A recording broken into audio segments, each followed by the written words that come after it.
Baik, Bapak Ibu yang masih berada di belakang bisa dimohon untuk menempati tempat duduk yang sudah kami siapkan.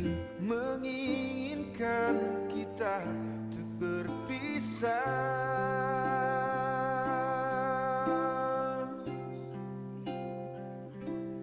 Genggam tanganku sayang, dekat denganku, peluk diriku, berdiri tegak di depan aku, cium keningku untuk yang terakhir. Ku kan menghilang jauh darimu, tak terlihat sehelai rambut pun, tapi di mana nanti kau terluka, cari aku, ku ada untukmu. Oh, genggam tanganku sayang, dekat denganku, peluk diriku, berdiri tegak di depan. Baik, hadirin dimohon untuk tenang sebentar karena acara akan segera kami mulai.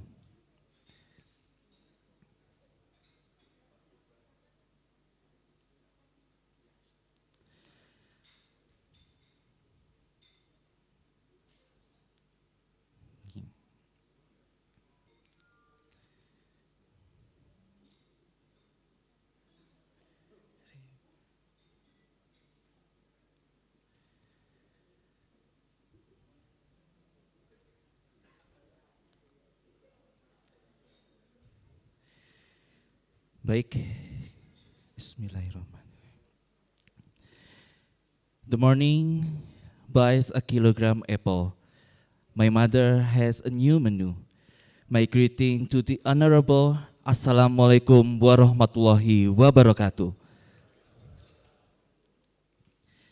Good morning, Salam, Om Swastiastu, Namo Buddhaya, Salam Kebajikan.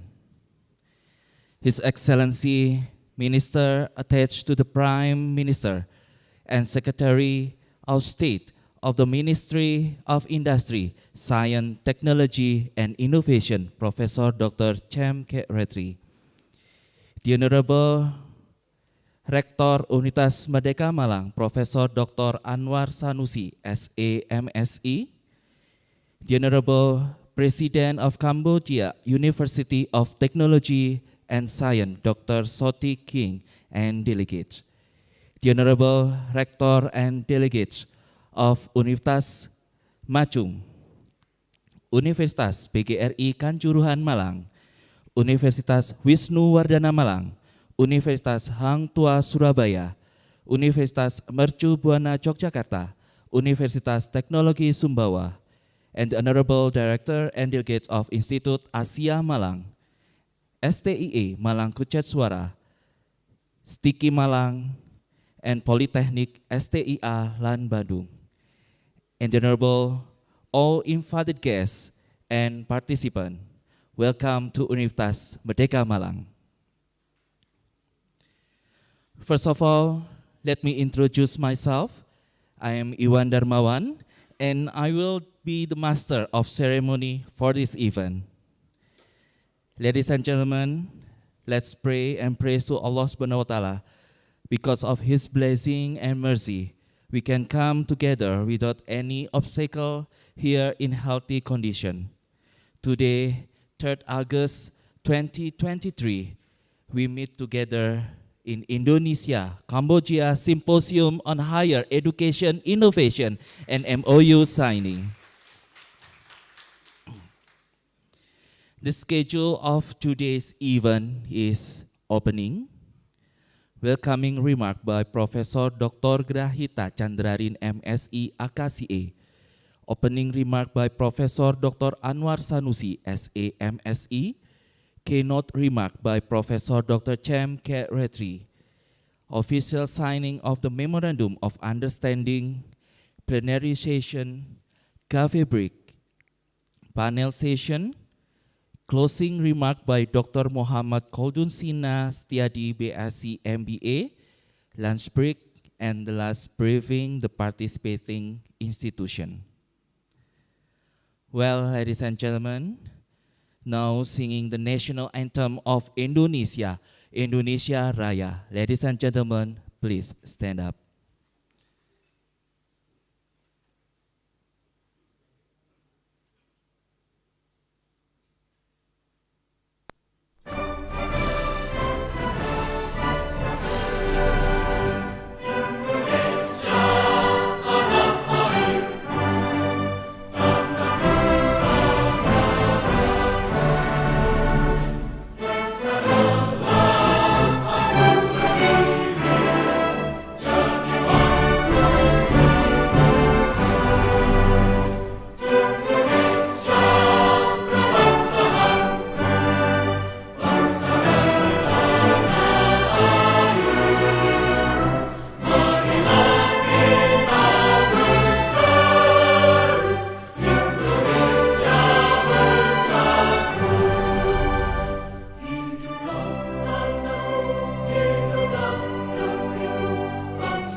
And please sit down.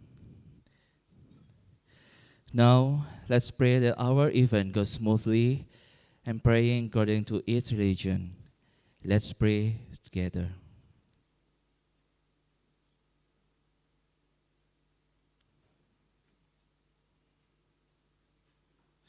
Thank you. Now we invite Professor Dr. Grahita Chandarin MSI AKCA, Director of Postgraduate Universitas Merdeka Malang, to give a welcoming remark to Professor Grahita. Time is yours.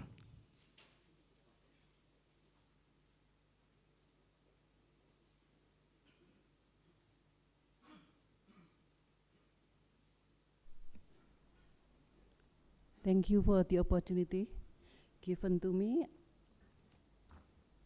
Bismillahirrahmanirrahim. Assalamualaikum warahmatullahi wabarakatuh. Good morning. Welcome to Indonesia Cambodia Simposium on Higher Education Innovation. My name is Grahita Chandrarin, Director of Graduate School of University of Merdeka Malang. It is an honor for me to welcome you all to this symposium.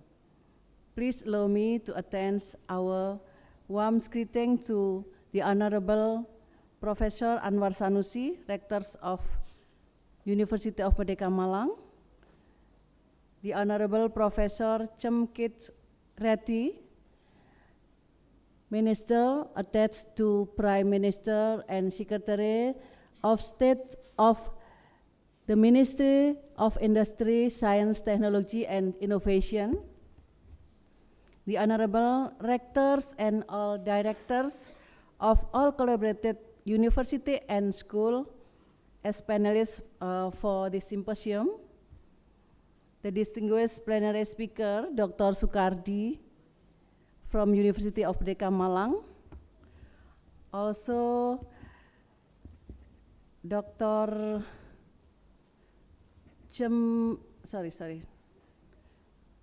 Dr. Sukardi from the Universitas Merdeka Malang, and then also we hope the symposium will be beneficial for all of us, especially to promote collaboration ecosystem for sustainability developments and innovation in higher education. we hope that the MoU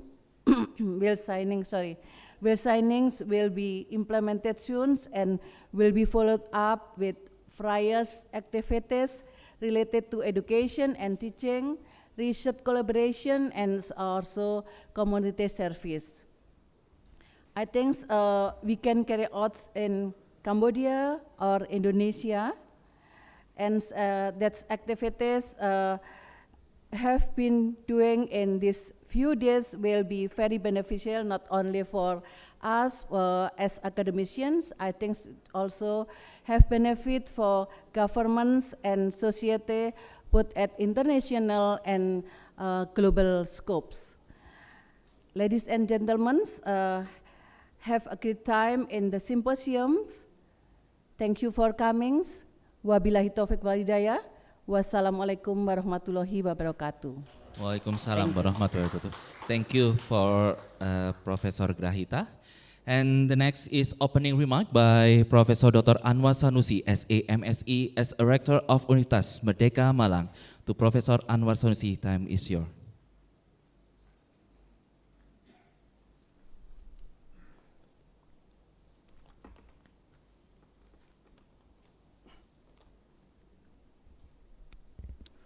Assalamualaikum warahmatullahi wabarakatuh.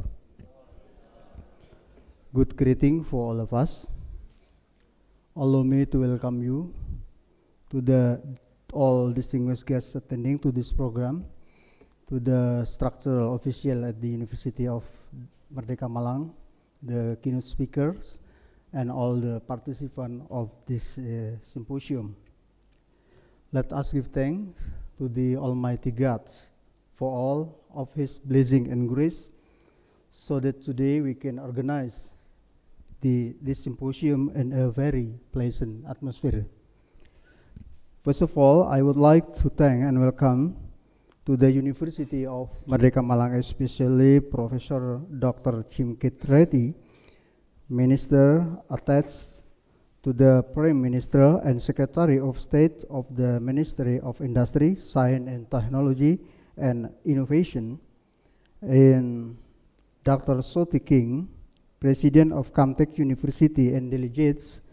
On behalf academic community, I would like to apologize if you might find our service during your visit in Merdeka University inconvenient. The leaders, first of all, to the leaders of university, among other Rector of Universitas Machung and delegates, Rector Universitas PGRI Kanjuruhan and delegates, Rector of Institute Asia and delegates, Head of STIKI and delegates, Head of STIKI STIE Malang Kosekwara and delegates, Rector of Universitas Wisnuwardana Malang and delegates, Rector of Universitas Hang Tuah and delegates, Rector of Universitas Mercu Buana Yogyakarta and delegates, Rector of Universitas Pasundan and delegates. I apologize to other university representative whom I haven't mentioned, and to all participants of this symposium and MoU signing. We are delighted to have you in University of Merdeka Malang. Ladies and gentlemen, welcome to the Indonesian Cambodia Symposium on Higher Education Innovation, a collaborative initiative between University of Merdeka Malang and Cambodia University Technology and Science. This symposium aims to foster academic exchange and promotes innovative practices in higher education. Our objectives are clear. First, exchange knowledge, ideas, experiences, and best practices on innovation among academia from Indonesian and Cambodia higher education institutions. Second, foster collaboration in research projects to address common challenges and drive innovation. Third, showcase innovative practice and initiative for enhancing academic experiences. fourth, strengthen collaboration and establish partnership between Indonesian and Cambodian higher education institution. Together, we will contribute to the advancement of higher education and foster innovative practices. At last, once again, allow me to welcome you to the symposium. Kindly forgive us if you might find anything during the symposium inconvenient. By saying, Bismillahirrahmanirrahim, I declare that the Indonesian-Cambodia Symposium on Higher Education Innovation is officially open. Thank you. Wassalamualaikum warahmatullahi wabarakatuh. Waalaikumsalam warahmatullahi wabarakatuh. Thank you, Professor Anwar. And the next is a keynote remark by Professor Dr. CamTech Reddy, Minister attached to the Prime Minister and Secretary of State of the Ministry of Industry, Science, Technology and Innovation. To Professor Dr. CamTech Reddy, time is yours. Good morning. It's a great pleasure and honor for me to be here. This is not the first time that I come to Surabaya, but the first time to Malang. 20 years ago, I came twice to visit Surabaya at the invitation of Professor Bambang, Dean of the Medical School at Erlangga University. By that time, the whole region here, Asia Pacific, was excited about problem-based learning as an active method for learning. And being myself trained as a medical doctor and education, I brought this Canadian model of teaching problem-based learning. I never thought that 20 years later, I come back to this region with a great delight. So the first, I'd like to share with you a brief history of the higher education universities in this part of the world. I have studied the history of a university from the medieval time in Europe until the modern time.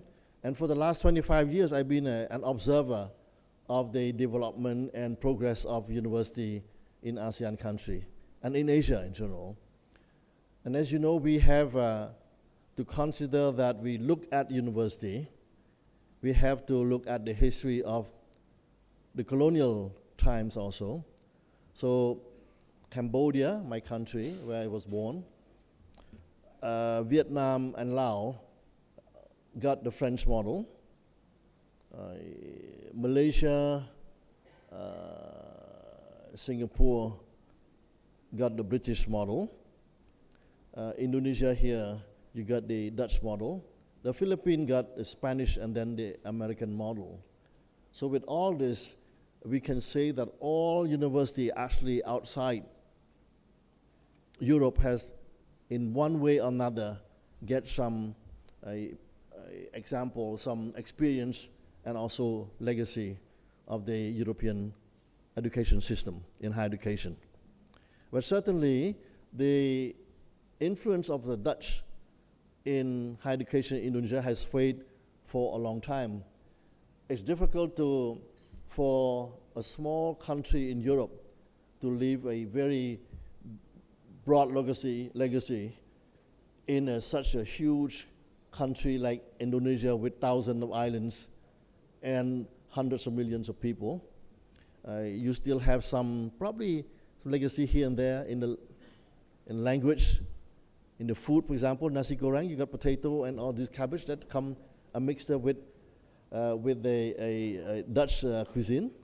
But overall, I think that if you compare Indonesia higher education system to all others in the region, you probably have the least of the legacy from the Dutch. But Cambodia, for example, my country, still have some legacy, still active. The medical school in Cambodia, one of the medical school, is still heavily influenced by a very traditional approach to medical school, medical curriculum in France, and also the Institute of Technology Cambodia, where they teach in French at the It's very weird for our young students who speak mostly English this generation. The Philippines got an American system. Actually, I went to visit there several times, particularly at Ateneo University, which is a legacy of the Spanish time, because Ateneo Medical School that dated for 400 years. It's a Jesuit school. But the good thing for the Philippine system for the graduate that they're an easy way to migrate to North America at the detriment of the Philippines, because there's so much of a brain drain there. So if you look at the historical roots, you look also at the impact on the curriculum and the way of teaching and learning. But today, whatever your roots, university has to change and adapt very, very quickly if you wish to survive. But this has been said, if you look at history of two major institutions, three major institutions, monarchy, religions, and university survive well. There are few kingdoms in the world, but university from the medieval time, from the 10th, 11th century, from University of Paris, University of Bologna, and later Oxford and Cambridge, they still thrive these days. So they survive very well. But what will we, I think we should say we, in a big, looking at the entire planet, that we all face major challenges ever faced by humankind. First, the consequences of the Anthropocene, which is defined as a planet that has been disrupted by human activity that lead to climate change. And this is not a problem for Indonesia, for Cambodia, it's for the entire world. Trying to fix the consequences or minimize the consequences of climate change must be a kind of a universal approach to that. So that's the first major threat that never ever humankind has to face. If you don't address that, it's going to be you're going to measure fierce consequences for the next generation. And it's urgent, and it's the consequences are irreversible. And number two is the good and the bad brought by intelligent technology, particularly artificial intelligence and generative intelligence, and maybe in the near future, this powerful artificial general intelligence. One of technology philosopher, sociologist from the US, Kurzweil, predicted that in the next 20 years, he predicted about 40 years ago, that machine intelligence would surpass human intelligence, and he called that technology singularity. Is this becoming a reality? That is to be seen. There's a hot debate on that, but yet I think we have to be prepared. From the industrial perspective, from the economic perspective, we welcome those new tools, AI that accelerated. When the ChatGPT 3.5 was launched in November 2022, many more, you look at today, there are many tools at AI that has leaped out from the lab or from the industry to go out to be in the hand of everybody. And because we are among scholars and teachers, one main question is a priority agenda. Does ChatGPT generate knowledge? And if there were engineers in this room, computer scientists, you know that ChatGPT generate text because it's a language model, use statistics to put words associate to create sentence and text. And epistemologically, looking at the philosophy of knowledge, is it knowledge? And we know that text is not knowledge. Out of context, without critical thinking, it's going to be a disaster if we apply this kind of pseudo-knowledge. But yet, more and more, it's inevitable. The beast, the genie is out. We have to live with that and try to tame it. This new generative AI tool has been already, myself, I use that heavily, critically, and it's going to be used in university, in a private sector, in the public sector. So you can generate business, can make maybe heavy bureaucracy more effective, efficient. And the challenge for university is how teachers can adjust to that, and how students learn using this tool, particularly writing essay, doing coding, etc. And this raised a sensitive matter and issue in academia about integrity, intellectual integrity, and plagiarism.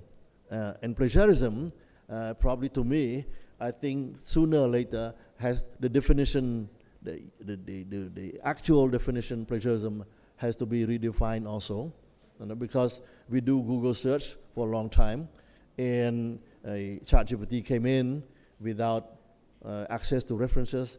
The most important, the fundamental is to teach our students that whatever they say must have a source, particularly a primary source, and the source has to be attributed, and the text has to be attributed to the source, hence the author.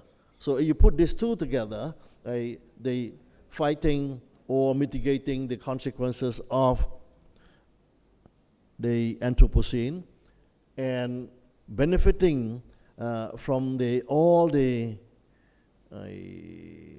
multitude of application of AI from agriculture in a developing country, we can make our agriculture more effective. Actually, this approach called agricultural expansion has been around for 50 years, but we lack the tool. But now with IoT, with many tools, maybe we can help our farmer to be more effective predicting the water, the rain, instead of going to pray for that.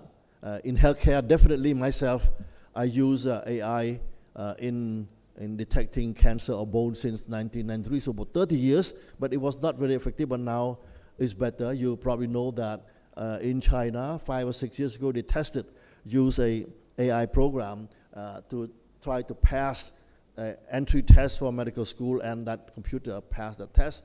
The same thing at University of Tokyo, very competitive. They asked to write an essay on history, etc., and that computer, that AI bot was able to pass the entry. So with this, if you look at ourselves as a teacher, as a leader of university, what would be the challenges? I think we have to really catch with that very quickly. And with due respect to our colleagues, the professor will have more problem to adjust to that than our student. We talk a lot about, in developing country, about the digital gap, urban and countryside, but I think that there's another gap that is coming, digital gap between professor and student. Professor is teaching, using his old slide, PowerPoint is so outdated, while the student in the class use Bing, Google Bard, and ChatGPT. That's a digital gap between the student and the teacher. And if the teacher doesn't have a master of that learning teaching tool and doesn't propose an assessment that really probe the intrinsic competence of the student, we will have a problem. So I'm pretty sure that with all our colleagues here, I hope that I would have thought that you have done that already. This is a new task for curriculum committee. Curriculum, like I always said, is a live organism, is not fossilized. And all these are, for me, I like that, it's a great excitement. And the last point here, we come from the private sector. I'm not representing the government here. I'm sitting on the board of trustee of this young university, CamTech. 2 years old only, one building, 200 students.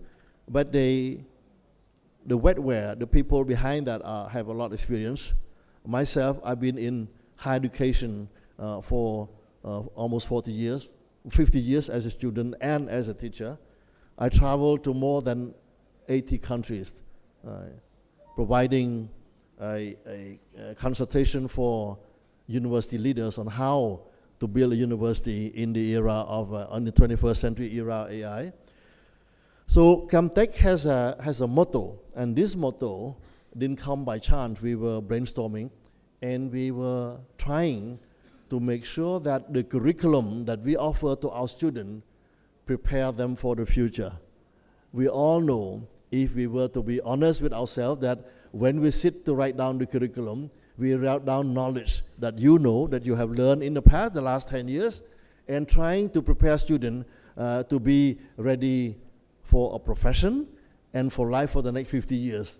And to be honest, nobody, including myself, have a clue what happened in the future. 50 years ago, nobody would have thought that you have a specialist in network and internet, but now prompt engineer, PROMT, that's a new thing. Maybe in the future, the robot, the AI will draft his own coding, write his own algorithm. So there's a lot of things. What does it mean in terms of philosophy, in terms of approach to curriculum, is that beyond the substance, beyond the content that you teach a student, you have to make sure that you provide them a classroom, lab, experience in the classroom, outside the classroom, in life. You provide them room to develop what we call transferable skills, communication skills, critical thinking, creativity, collaboration. All these are transferable. And I can share the example from Cambodia. Parents are very conservative, and even teachers. They thought that if you major in physics, you must become a teacher in physics, which is a nonsense. And you look at the top golden boys at Wall Street, they hire a PhD in theoretical physics or in mathematics, not financial PhD in finance. PhD in finance mathematics, financial mathematics is so easy compared to theoretical physics. One of my colleagues at a meeting of higher education, he said, "Oh, I have the impression that I failed my teaching because my student in physics end up working in the bank or in a factory. Nobody is teaching physics. So this mindset has to change." So the motto of CamTech is knowledge, reasoning, and character. And knowledge means applied knowledge and also theoretical knowledge. And where do you get the knowledge? From textbook, but now when textbook come out, it's outdated. So you should look at some open source. Who validated the knowledge? That's the issue, challenge for all the professor. Accounting, with due respect to my colleague, who can do accounting and tax in the future? AI gonna do that. So you have to transform the curriculum of accounting to have a broader view on how, what would be the role when the accountant will be, free from the tedious part of analyzing the things. Yesterday, I was writing a few texts trying to organize a new institution, a small institution. I wrote as a text, just keywords. I use ChatGPT. In less than 10 minutes, I have the structure, I have a strategy, I have tables on that, and in future, this is just the beginning. So that's about knowledge. How can we teach AI when we don't know much? It's evolved so fast, so we have to work with our students. So that's about knowledge, the cognitive part. And number two is reasoning. So certainly reasoning would be the best, If you're good at math, you can do everything. Everything. My background, when I was in high school, I just love mathematics, and in the French system, when they grade the weighted math, they gave 6, And French literature, philosophy, they give 1. So you just get score in math and you pass, So if you're good in math, a nation with good mathematician will go very far, and philosophy. So that's about reasoning and logic. And then the last one, not the least, character.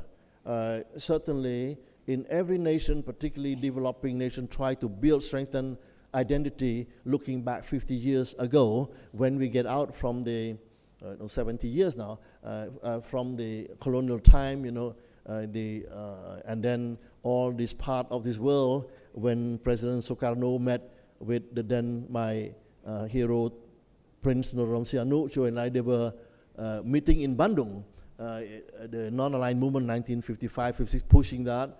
The role of university was to educate a good citizen, but now you need more technology in that, and technology is a double-edged sword. AI can be good, but recently I went to Athens to a conference called Aristotle and Confucius, Ancient Ethics, to address modern challenges. And I have been asked to present a paper that is relevant today about what we're discussing. Can AI be morally responsible? According to the Buddhist philosophy, it could be according to Islamic philosophy. All religion bring wisdom. Religion bring wisdom, foster wisdom. People, politicians, greedy people mess up with religion to use as a tool. But all religions share the same pattern. If you go there, it's about wisdom. So I discussed that AI system, and according to the Buddhist philosophy, that we demonstrate that AI has no consciousness. And if the AI system has no consciousness, at least as today, there's still a hot debate. Computer scientists think that they can put conscience and emotion into robots. I'm not of that opinion, but we never know. That because AI system has no consciousness, you cannot ask the system to be morally responsible. So the human agent always, in everything, should be morally responsible. The one who built, designed, write algorithm, you know that you take ChatGPT, you ask, the question come from the West. It's written mostly by white people, rich people, biased against racial, against religion. So how can we counter that to have a balance and fighting discrimination and biases? Indonesia, if you develop AI in your Bahasa and your knowledge, you can do that, 270 millions. But Cambodia has no chance to do that. We're too small, and we know that AI is fed on data. So that's the one. So, and then the second part, downstream, the AI system, is that people who deploy AI system and people who use that are responsible. And pardon me, I'm taught by Buddhism because of my research, but I believe that all religion can contribute to a responsible AI. So in one of the story taught by our Buddha, said that there are three children. The first child is the child who follow the philosophy and the rules established by Buddha. It called this a child with a superior birth. So a person like that is nice, honest, respectful. He will write algorithm properly, thinking that if I write something, it will not impact negatively on people's life or the people who use that. So if the AI system fall into that that person of higher birth, according to the Buddha, it's okay. And then the second one is that the regular average person, that it's okay also because he follows some rules of Buddha, and he aware that this AI system can be nefarious. And then you have the low birth, the bad guys, like we all have in society, in every walks of life. They will use AI to do things that are not proper, to hack a bank, to go to war, to design a bomb, cluster bomb that kill people. So in summary, that if we were to design a curriculum in the future, I'm pretty sure we have done also, is to provide not only knowledge, reasoning skills, but also trying to build character. So with this is a short thinking, sharing with you my own interests, and I believe that is important for university leadership and for the student. We hope that CamTech, who is only 2 years old, can learn a lot. We came here, we came here, they invited me because they're so young university, the students are young, so they invite the old man, say, oh, it will look a little bit, carry the weight that he's a guy with a white hair. This university have some tradition, so I'm the tradition in that university.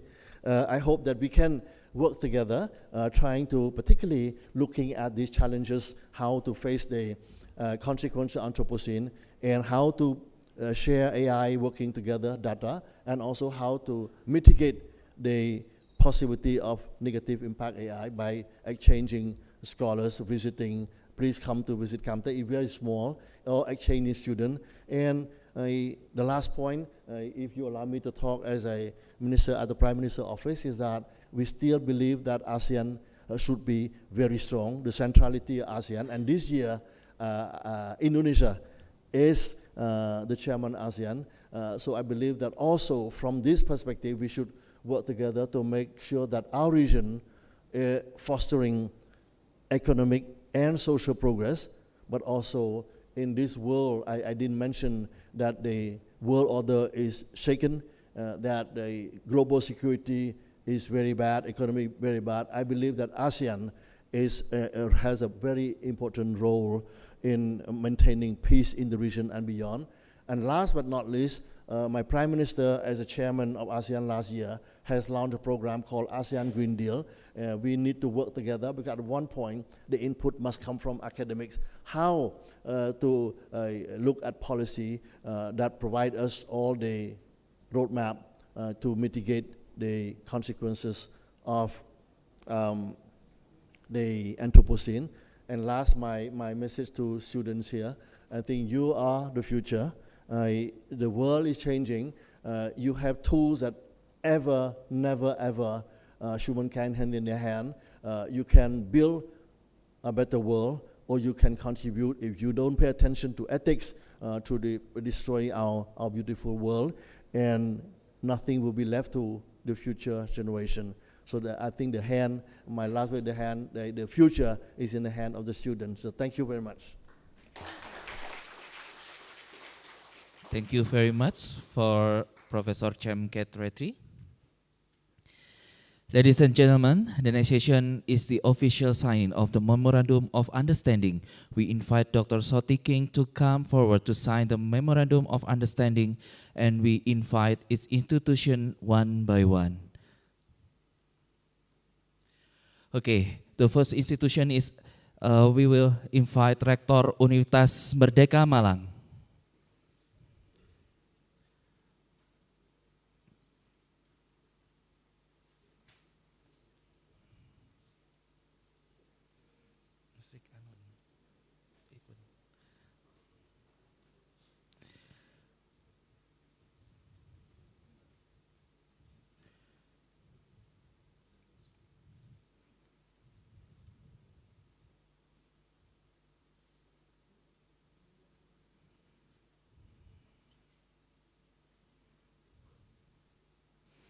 And then followed by an exchange of gift and photo session.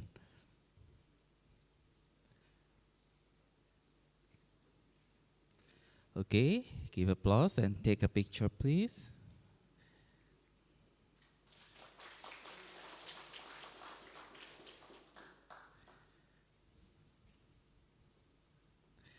Okay, now followed by an exchange gift.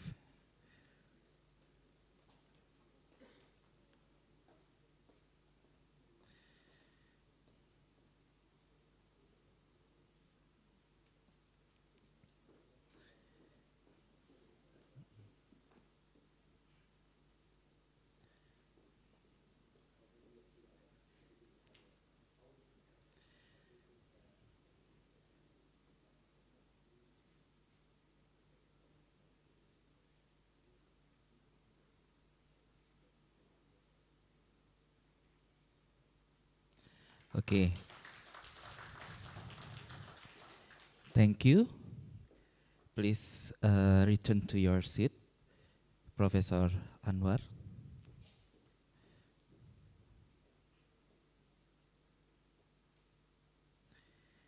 Yeah, thank you. And then the second Rector Universitas Machung.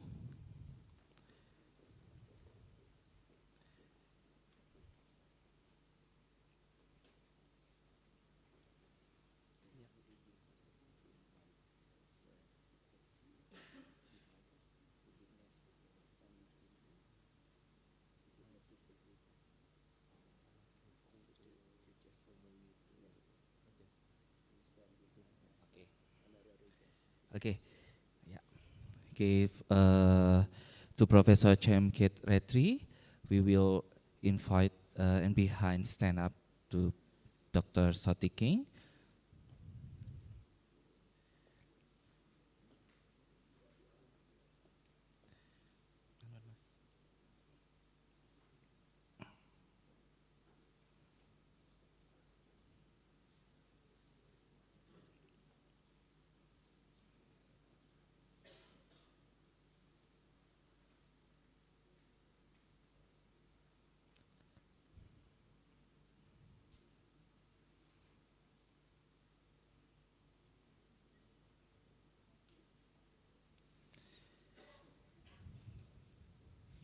Okay, photo session.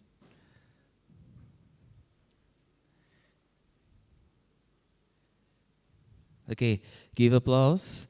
And then followed by exchange of gift.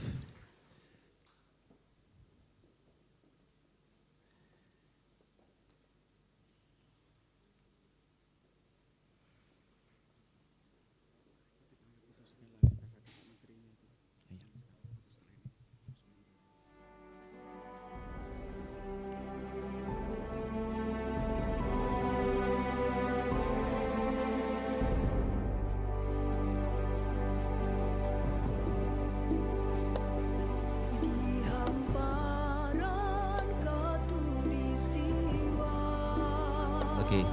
negeriku nan tercinta,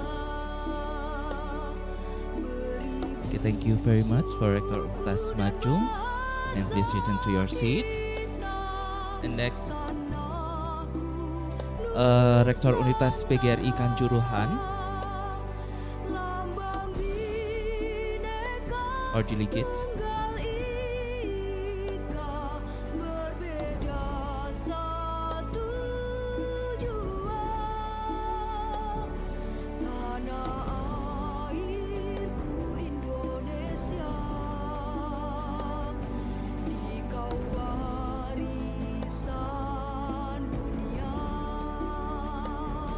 kan ku jaga sepenuh jiwa raga demi kesatuan bangsa.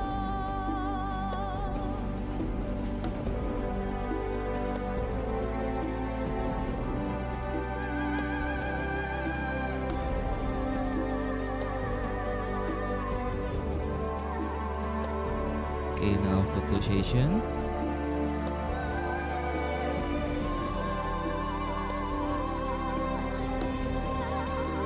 And now followed by an exchange gift.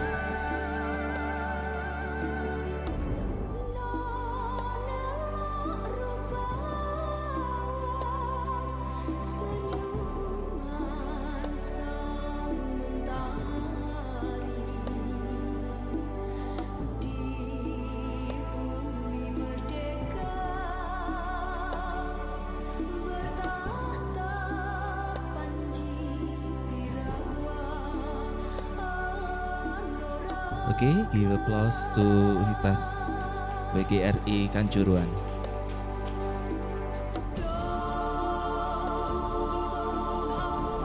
Okay, thank you. And the next Rektor Universitas Wisnuwardana Malang.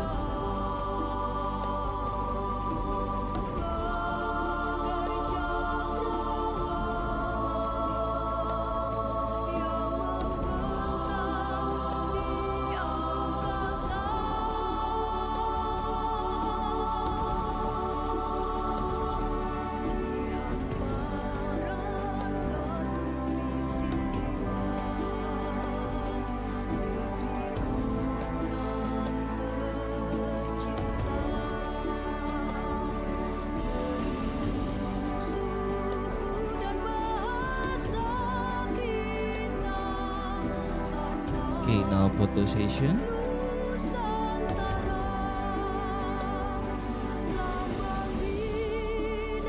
Okay, give applause. And then followed by an exchange of gift.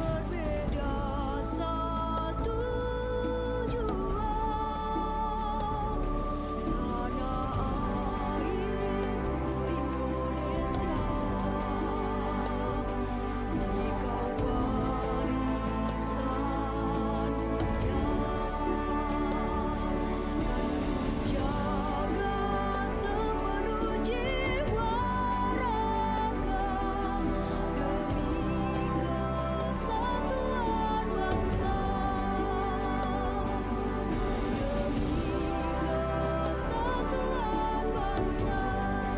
Okay, thank you very much. And please return in your seat. And then the next Rektor Universitas Hang Tua Surabaya, our delegate.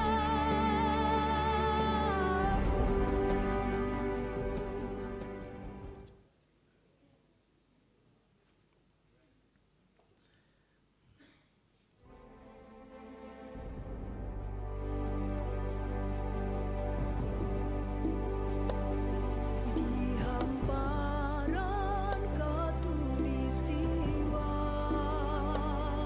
negeriku nan tercinta, beribu suku dan bahasa kita. Okay, give applause to Universitas Hang Tua Surabaya. Nusantara, And thank you. And now followed by an exchange of gift. Tunggal ika, berbeda satu jua. Tanah airku Indonesia, dikau warisan dunia. Kan ku jaga sepenuh jiwa raga demi kesatuan bangsa.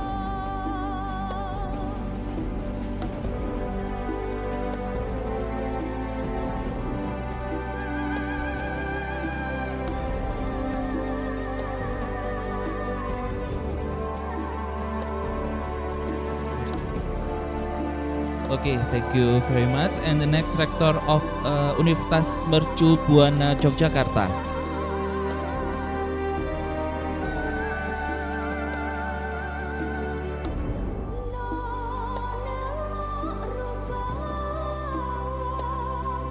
Senyuman sang mentari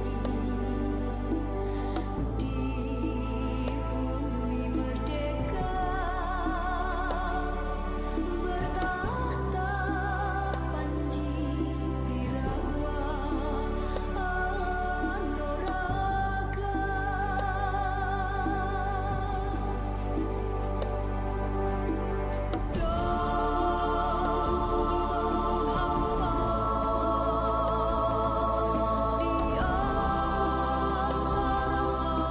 Okay, thank you very much. This photo session and give applause, and then followed by an exchange gift.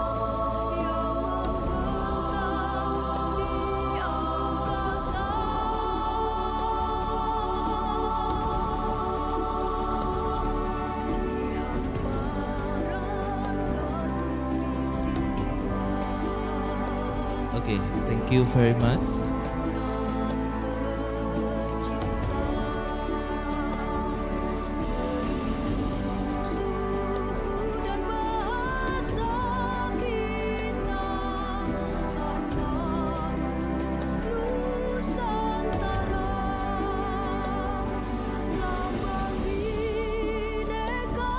Okay, thank you very much. And the next we will invite Rektor Universitas Teknologi Sumbawa.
Okay, now the photo session with Rektor Universitas Teknologi Sumbawa.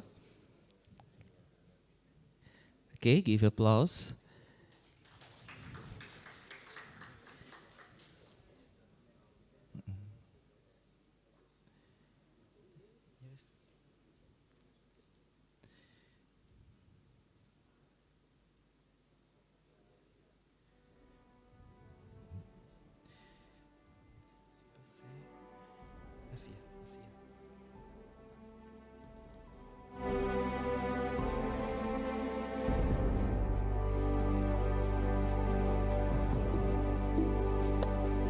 Di hamparan khatulistiwa, negeriku nan tercinta, beribu suku dan bahasa kita, tanahku Nusantara, lambang Bhinneka Tunggal Ika, berbeda satu jua. Okay, thank you very much for the Universitas Teknologi Sumbawa. And then the next director, Institut Asia Malang. Warisan dunia, kan ku jaga sepenuh jiwa raga, demi kesatuan bangsa.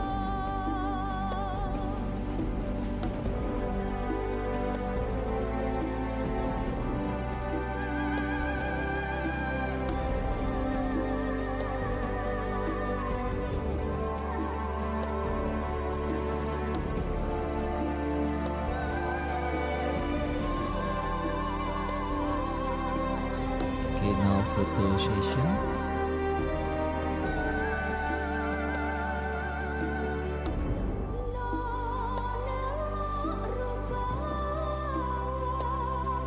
Senyuman sang mentari Now follow the exchange of gift. di bumi merdeka, bertahta Panji Birawa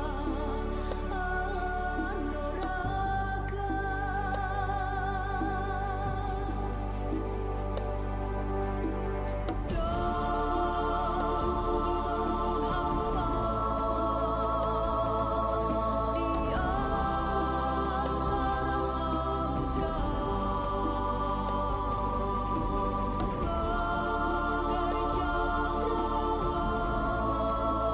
Okay, thank you and give applause to Director Institut Asia Malang. Next director, STIE Malang Kucet Suara.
Okay, now photo session.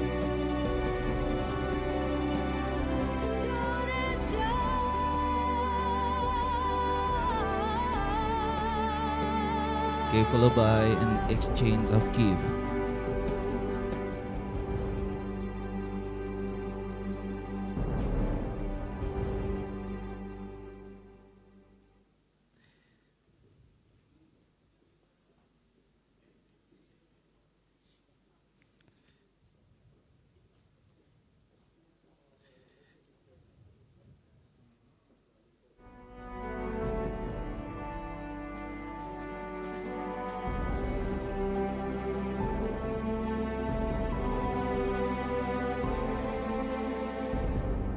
Okay, thank you very much and give applause to Director STIE Malang Pucat Suara.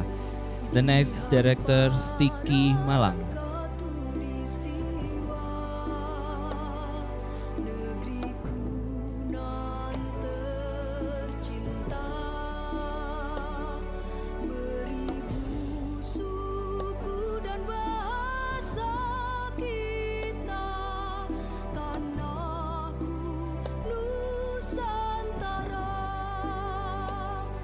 lambang Bhinneka Tunggal Ika, berbeda satu jua, tanah airku Indonesia,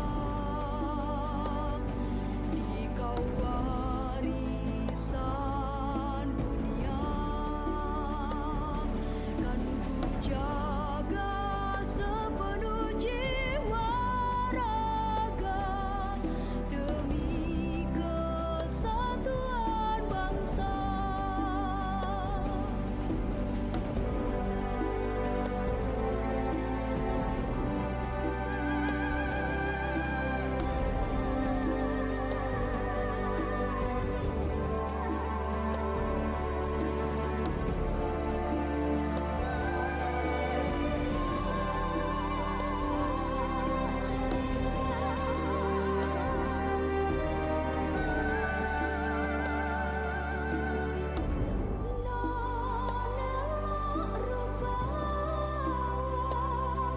Senyuman sang mentari, Okay, followed by the exchange of gift. bumi merdeka,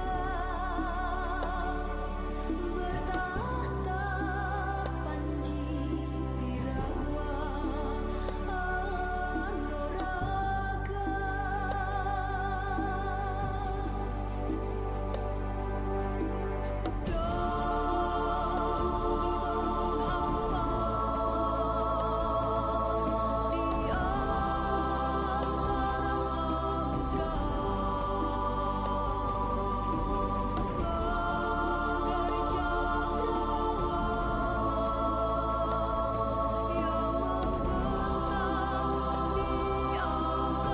Okay, thank you of Director Sticky Malang and give applause.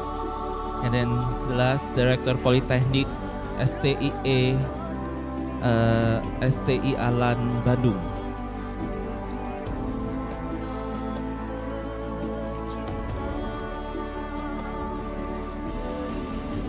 Suku dan bahasa kita, tanahku Nusantara,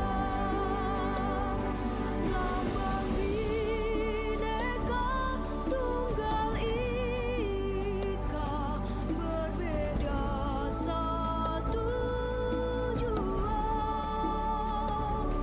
tanah airku Indonesia,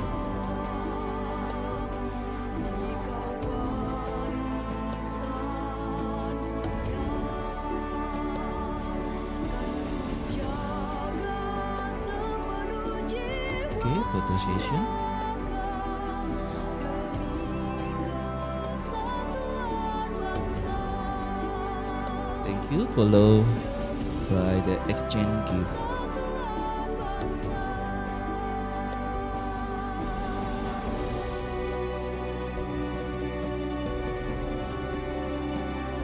Indonesia.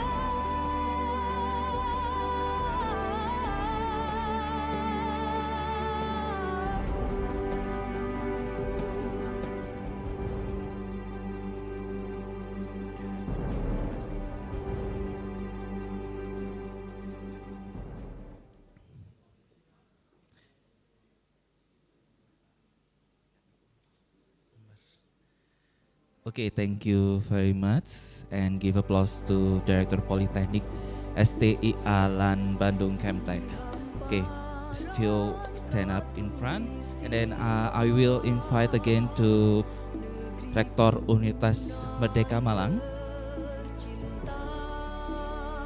to take to photo session with the ministry. bangsa kita, tanahku Nusantara, lambang Bhinneka Tunggal Ika, berbeda satu jua, tanah airku Indonesia, dikau warisan dunia. Okay, thank you. And we will invite all rectors and director to take photo together. Once more, and we will invite all rectors and directors to take photo together.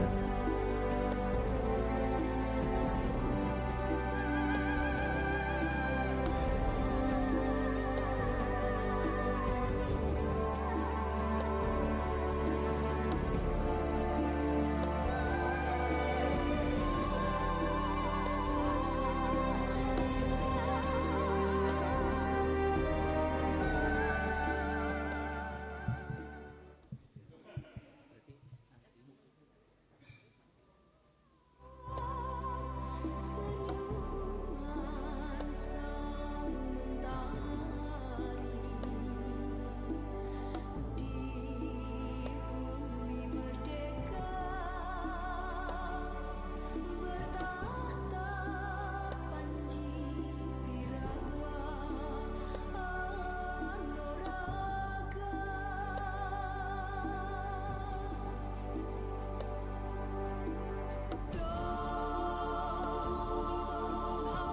Okay, thank you. And still on in front of Rektor Universitas Merdeka Malang, and Dr.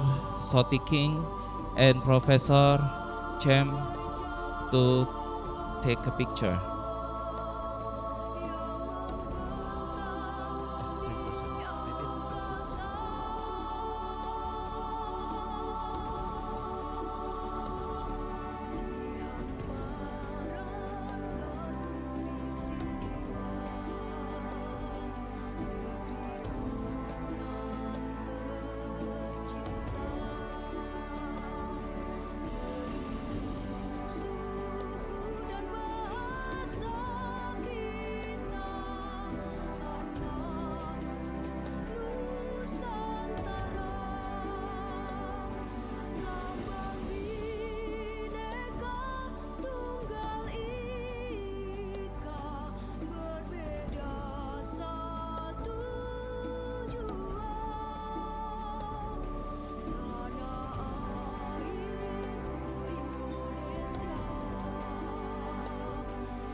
Baik, untuk para dekan bisa untuk melakukan foto bersama dengan Director and Vice Director Post Graduate.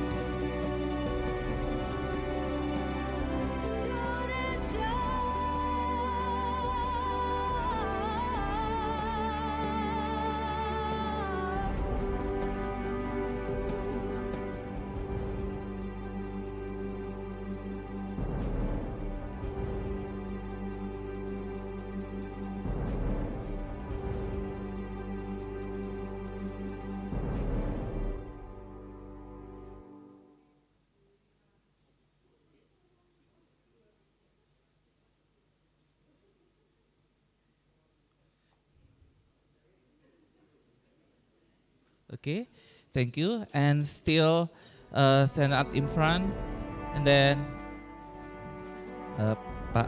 Prof Anwar, and then we have to photo with the student. Okay, Mr. King, and then the President Cham. We have take photo with the student. Okay. Negeriku nan tercinta, beribu suku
Okay, thank you. We ask for Director of Unitas Merdeka Malang and Rector Unitas Teknologi Sumbawa to stay in front of because we will sign the MoU.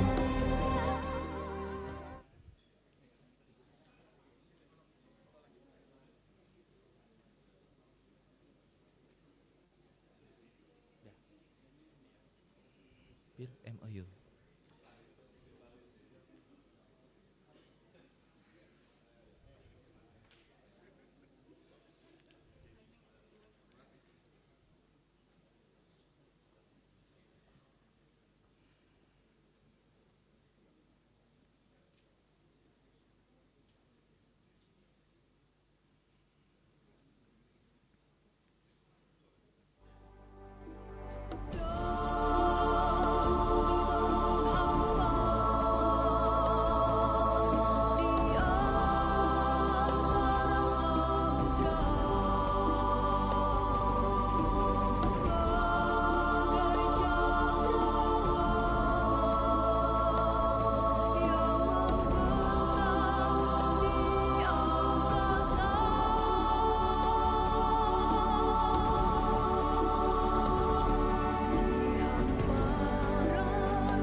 Okay, and then follow.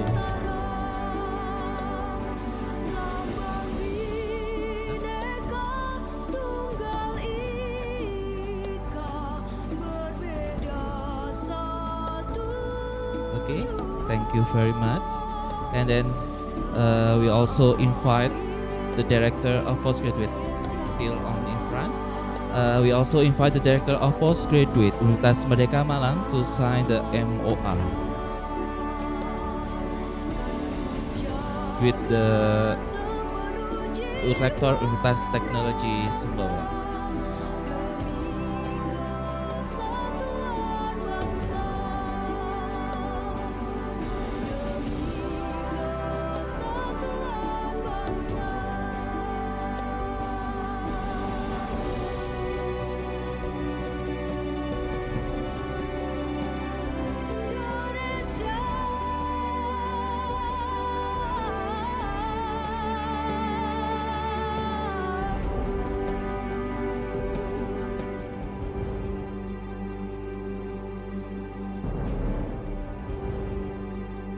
Okay, thank you. And then this time to photo session with the Rector of Universitas Merdeka Malang.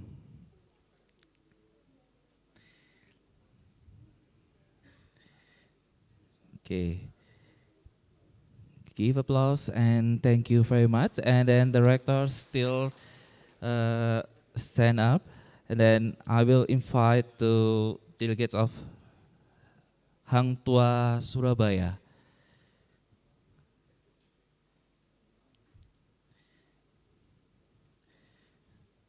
To exchange of the gift.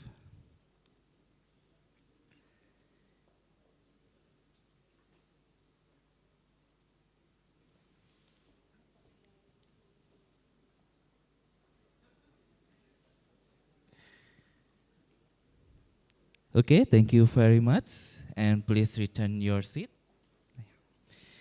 Ladies and gentlemen, give applause again to our signed memorandum of understanding.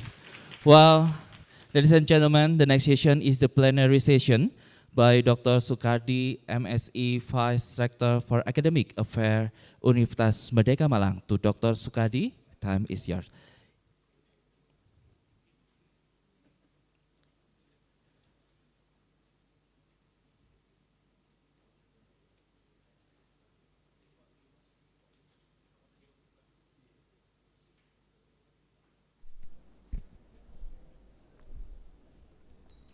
Thank you, Pak Wawan.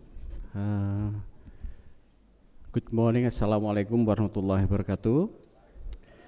Please allow me to extend our warmest greeting to Professor Dr. Chen Kit Reddy and then Dr. Sonti Kieng, President CamTech University, and delegates, and Rector of Universitas Machung, and Rector Universitas PGRI Kanjuruhan, Rector of Institute Asia and delegates, Head of STIKI and delegates, Head of STE Malang Kuchikvara and delegates, Rector of Universitas Wisnuwardana and delegates, Rector of Universitas Hang Tuah Surabaya and delegates, Rector of Universitas Mercubuana Yogyakarta and delegates,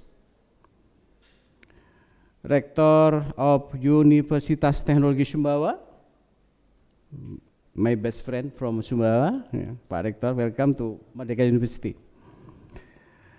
Rector, Director of Setialan Bandung and delegates, and to all participants of the Simposium and MoU signing, welcome to Universitas Merdeka Malang. All lovely students from CamTech Technology Cambodia. All Dean and Director Postgraduate Umrah Malang.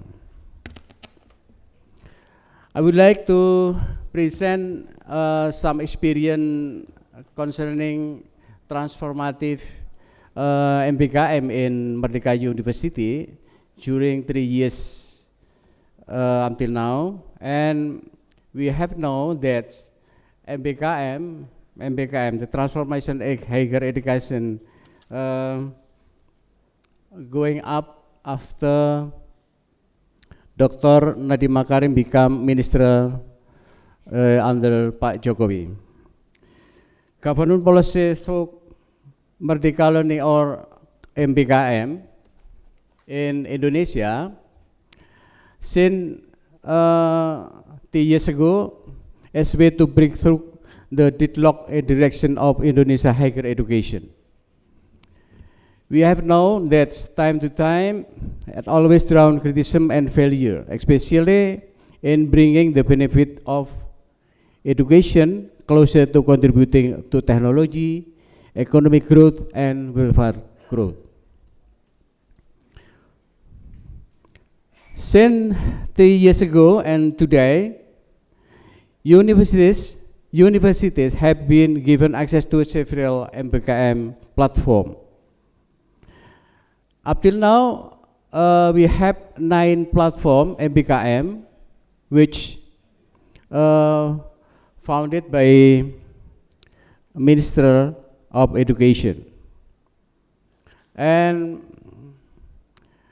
Bupara, we go to slide number 1, title before this. Yes.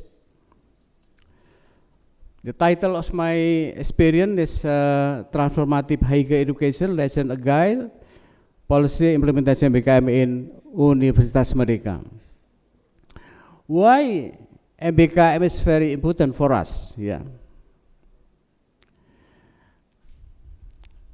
Since 2 years ago, period, higher education in Indonesia has received a new policy shock under MBKM platform. Yeah. The Ministry of Education, Nadiem Makarim, who has a bit academic background, but has background in operating national modes of transportation based on line Gojek and Grab, who also have operated several countries in Asia. Campus in Indonesia are experiencing in very massive transportation process. The government not only formulate policies and regulation, but also equip them with budgetary incentive and institutional reputation incentive. This policy, MBKM, also considered important because it responds to stagnation of higher education that has been occurring so far. The potential for tertiary institution in enormous to accelerate innovation and change the country because these universities have many personnel with high intellectual capacities. We have go to page 2, Bupara. Thank you. I will divide my presentation into 7 thematic among others. And the first, how MBKM working. And the second is MBKM flagship. We have known, especially which university in Indonesia. And third, higher education, core policy guides, national current MBKM, the way to go. Unmer immersing, closing the gap.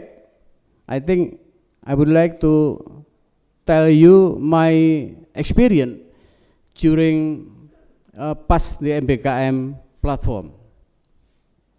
Student immersing in MBKM, and in the end of my presentation, I would like to show you we have got grant from government several months ago.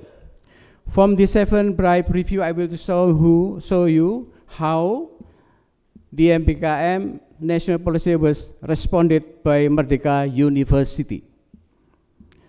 Through the agile and implementation scheme of the University Merdeka policy and how the we campus must transform in preparing all input, process, and controlling the implementation of the policy of MBKM.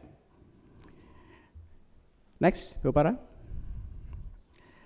MBKM as innovation in higher education policy in Indonesia is essentially giving freedom for 3 semesters, or 37% of study period to carry out outside student program.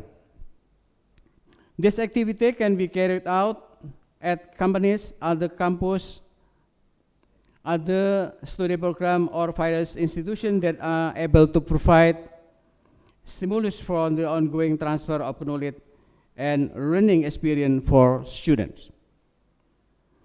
This is important because only with this experience, the student will be trained to understand the complexities of the real world compared to the world of education that is on the table. More importantly, MBKM also gives students the right to freedom and interest to choose the place and focus according their belief.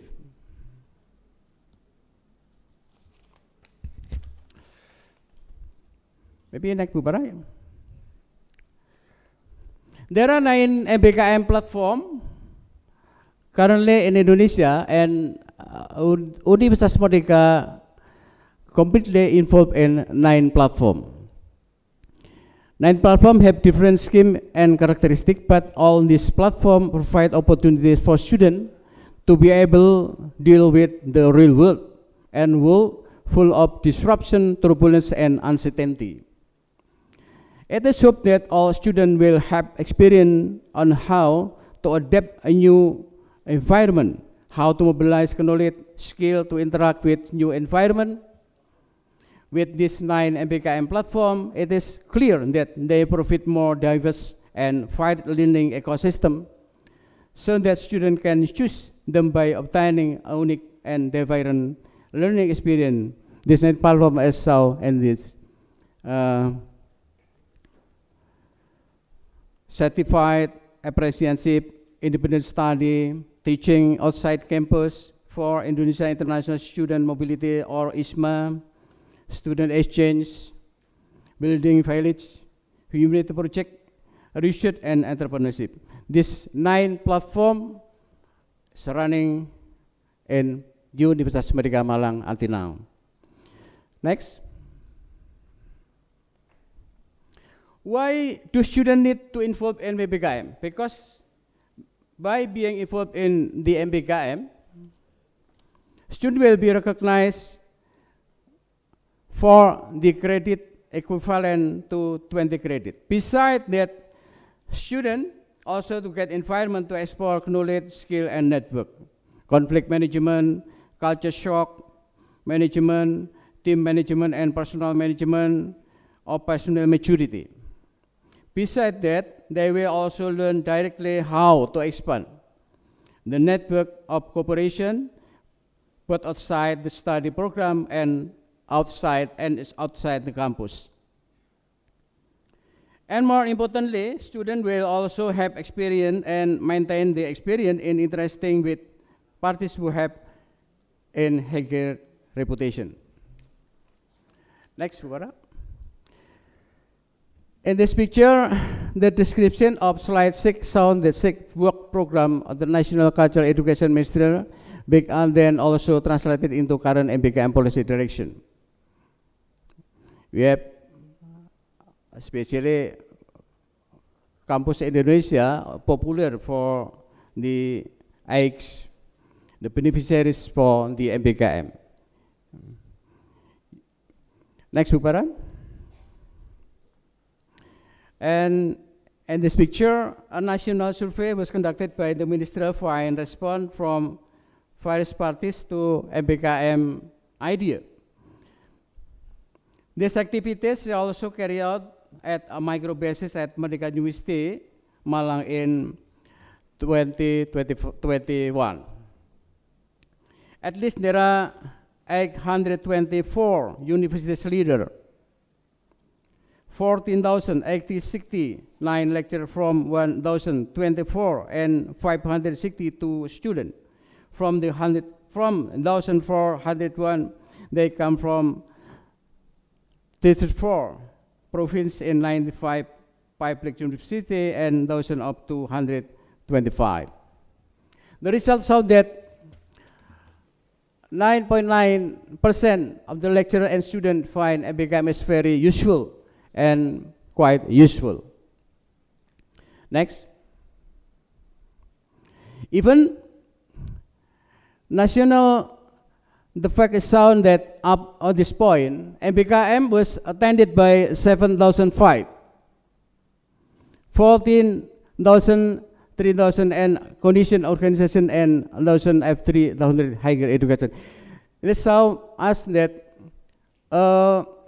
MBKM platform is very, very big program, very, very giant program. Next.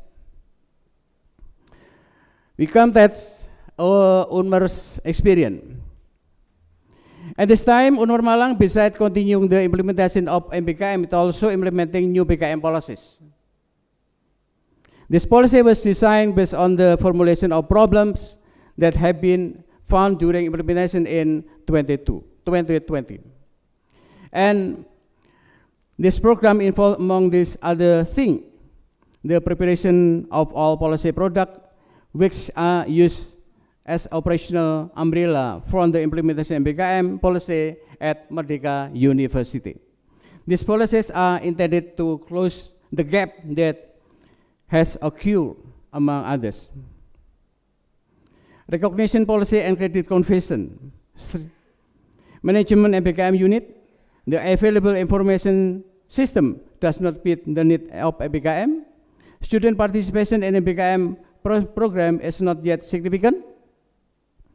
Consistency in the development of institutions in the field of entrepreneurship is main scientific pattern of UNMER Malang. And next, the implementation of MBKM for the last 3 years at University Merdeka Malang has produced encouraging participation rate very, very significant. And this has taken place in 21 of the 28 study program at UNMER Malang, or at least 25%. Meanwhile, it was attended 521 students, or 4.3%. Next.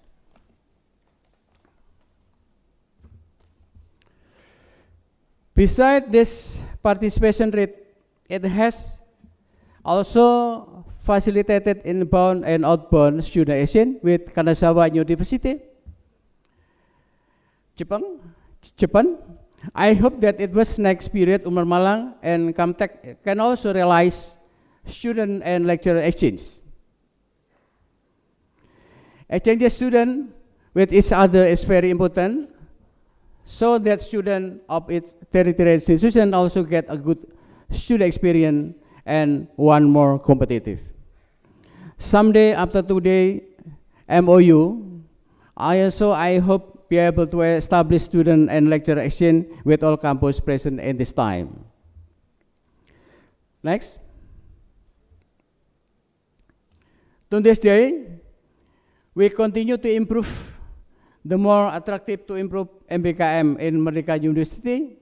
This improvement among others are centered of preparation, regulation, choosing several acceleration policy schemes in accordance with the problem analysis being carried out such as follow.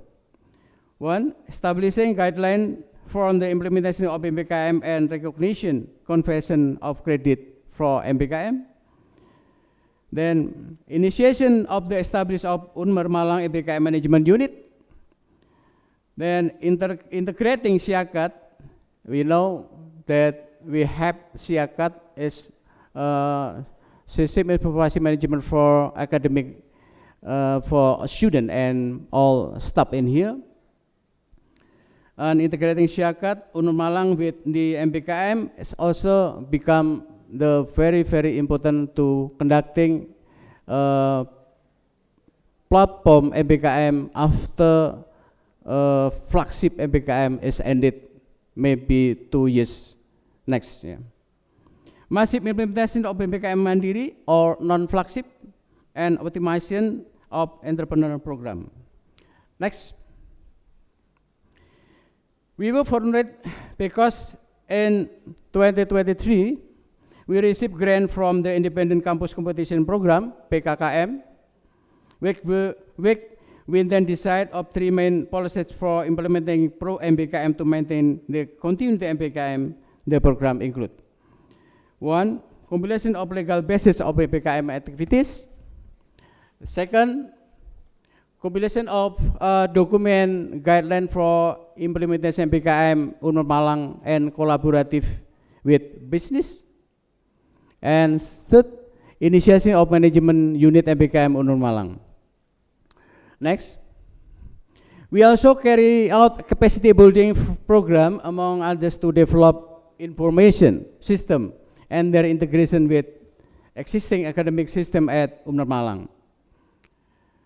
The activities including integrated MBKM management system and to gain architecture design for after non-flagship or after the flagship MBKM is ended. Application implementation and application development toward decision support system in Merdeka University. Next. The entrepreneur program for students carried out several including before Bupaya, before Bupara, the page before, yeah. Okay. Development of entrepreneurial spirit of students with strong character in improving graduate competitiveness in global of through the Merdeka Exchange program. Then massive apprentice movement and independent study program. Entrepreneurship development through Merdeka Malang Integrated Entrepreneurship Learning. And then skill and organizational governance through student management skill training.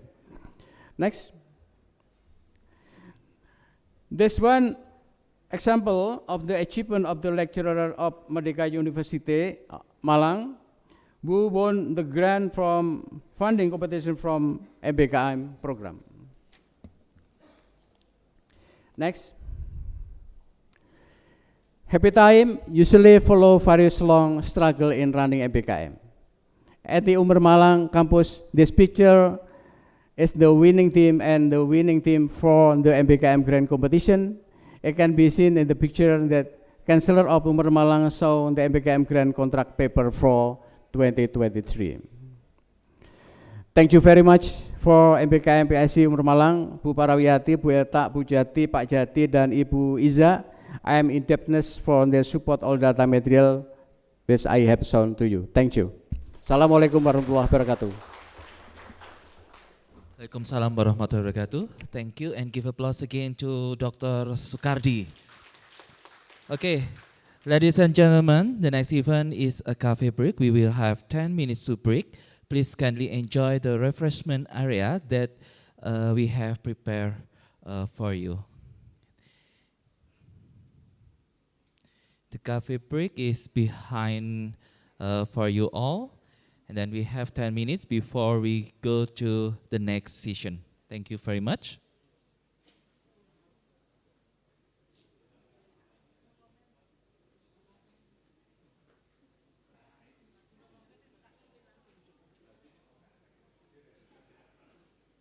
Ku kan menghilang jauh darimu, tak terlihat sehelai rambutku. Tapi di mana nanti kau terluka, cari aku, ku ada untukmu.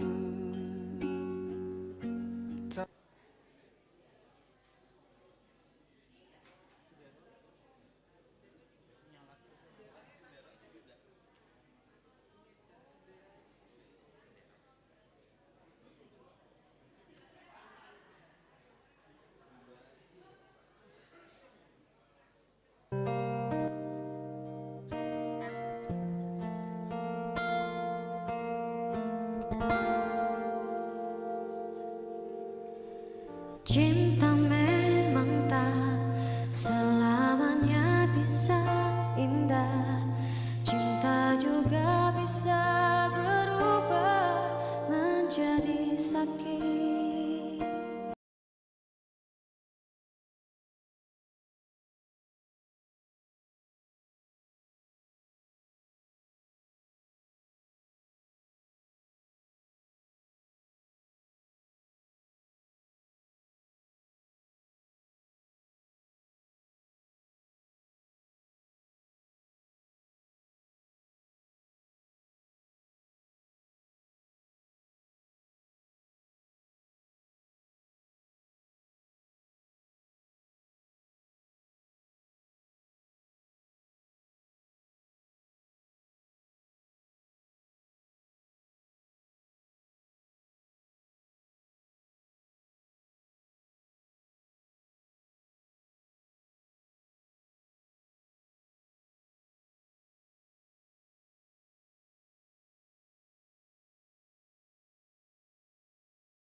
all the participants.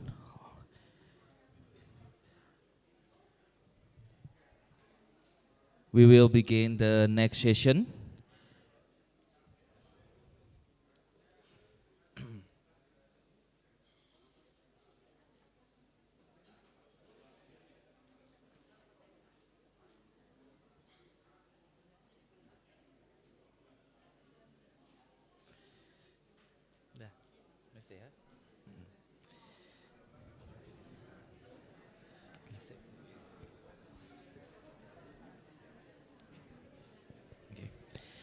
Okay, ladies and gentlemen, finally we have come to the main session, the panel session. This session will be moderated by Dr. Andini Riswandini, MSc. To Dr. Andini Riswandini, time is yours.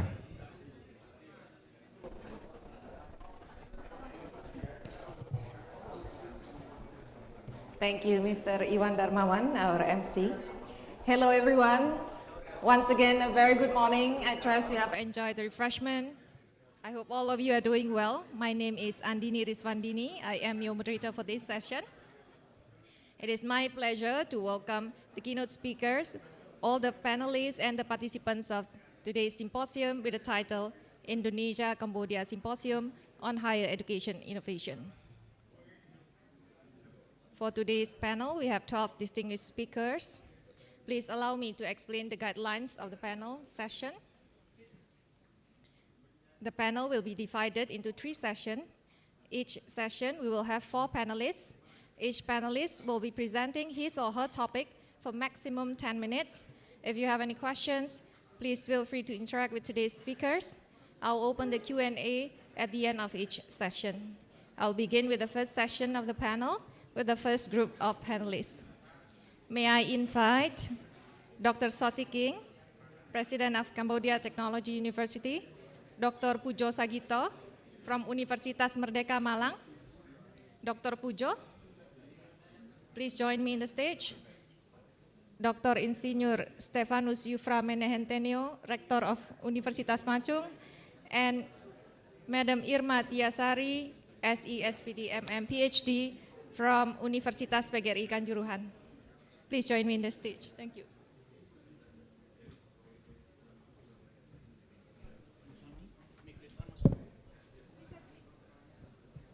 Thank you. Yes.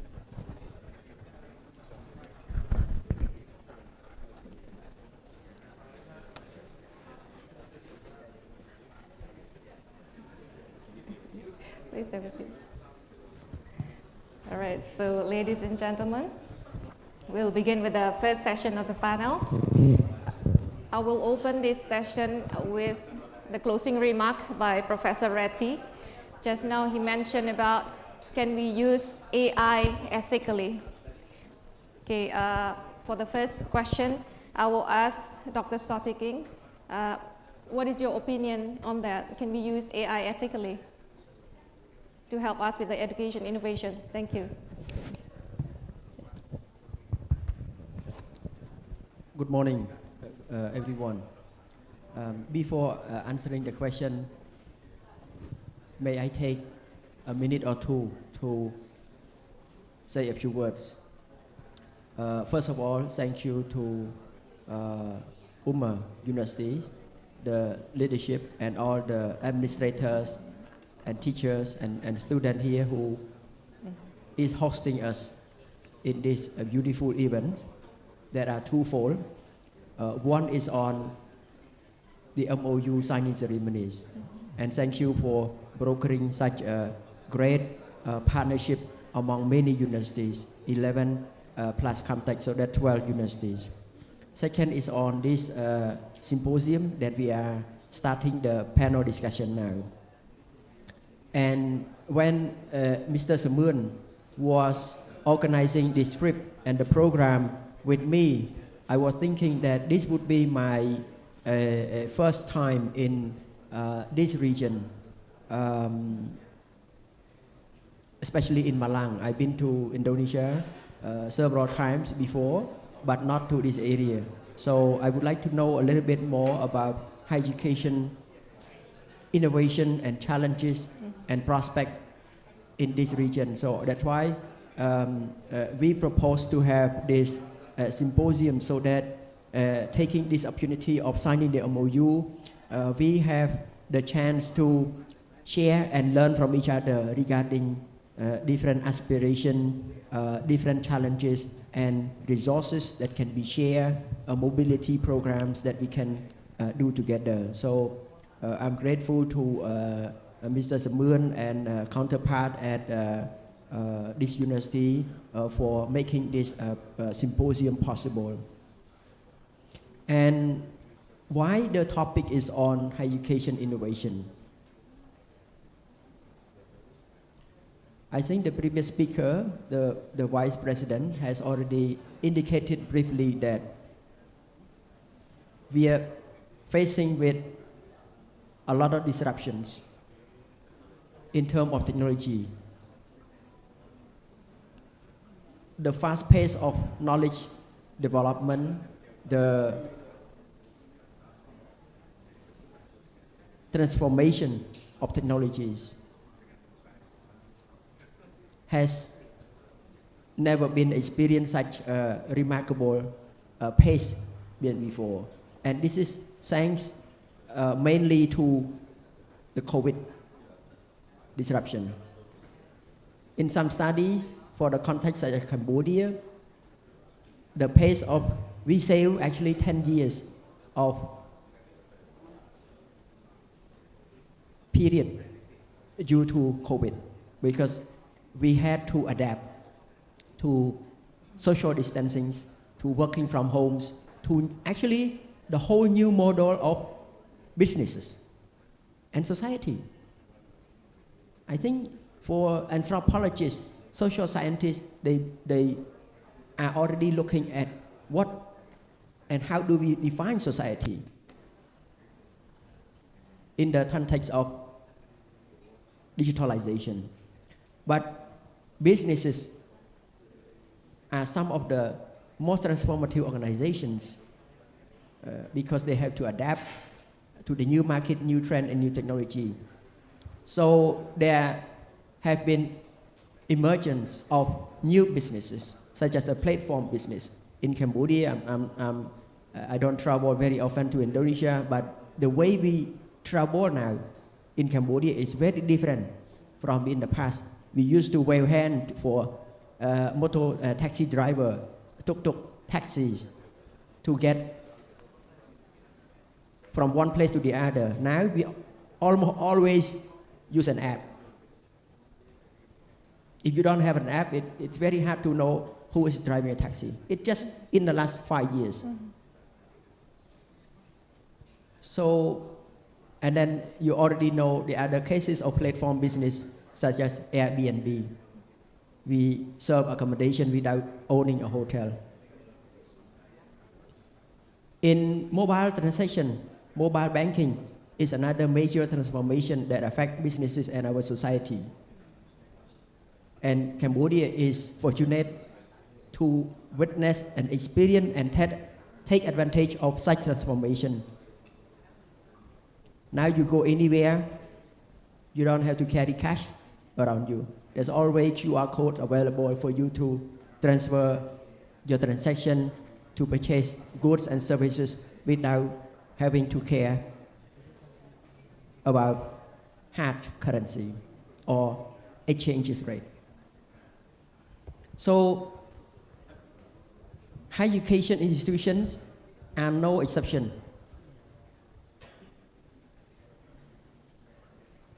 Universities, institutions of vocational and technical training have faced the same disruption, especially through this digitalization.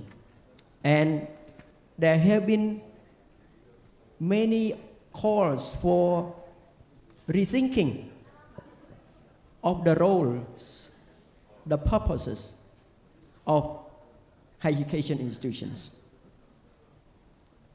But the call and the urgency of these purposes and role are urgent than ever now. because of the pace of this disruption and transformation. So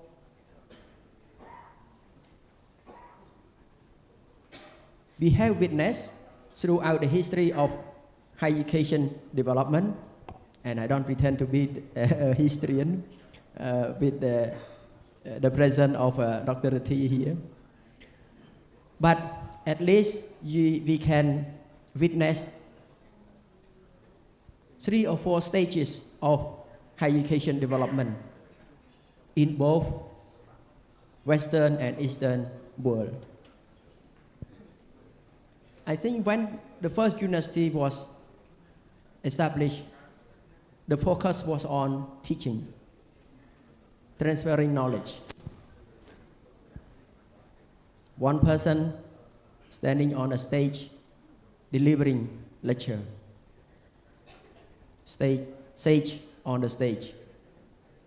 And then later on, as industry, society have developed further, there's more demand to integrate not just pure teaching and transferring of knowledge passively to more reliance on research for informing teaching and solving some of the industry challenges.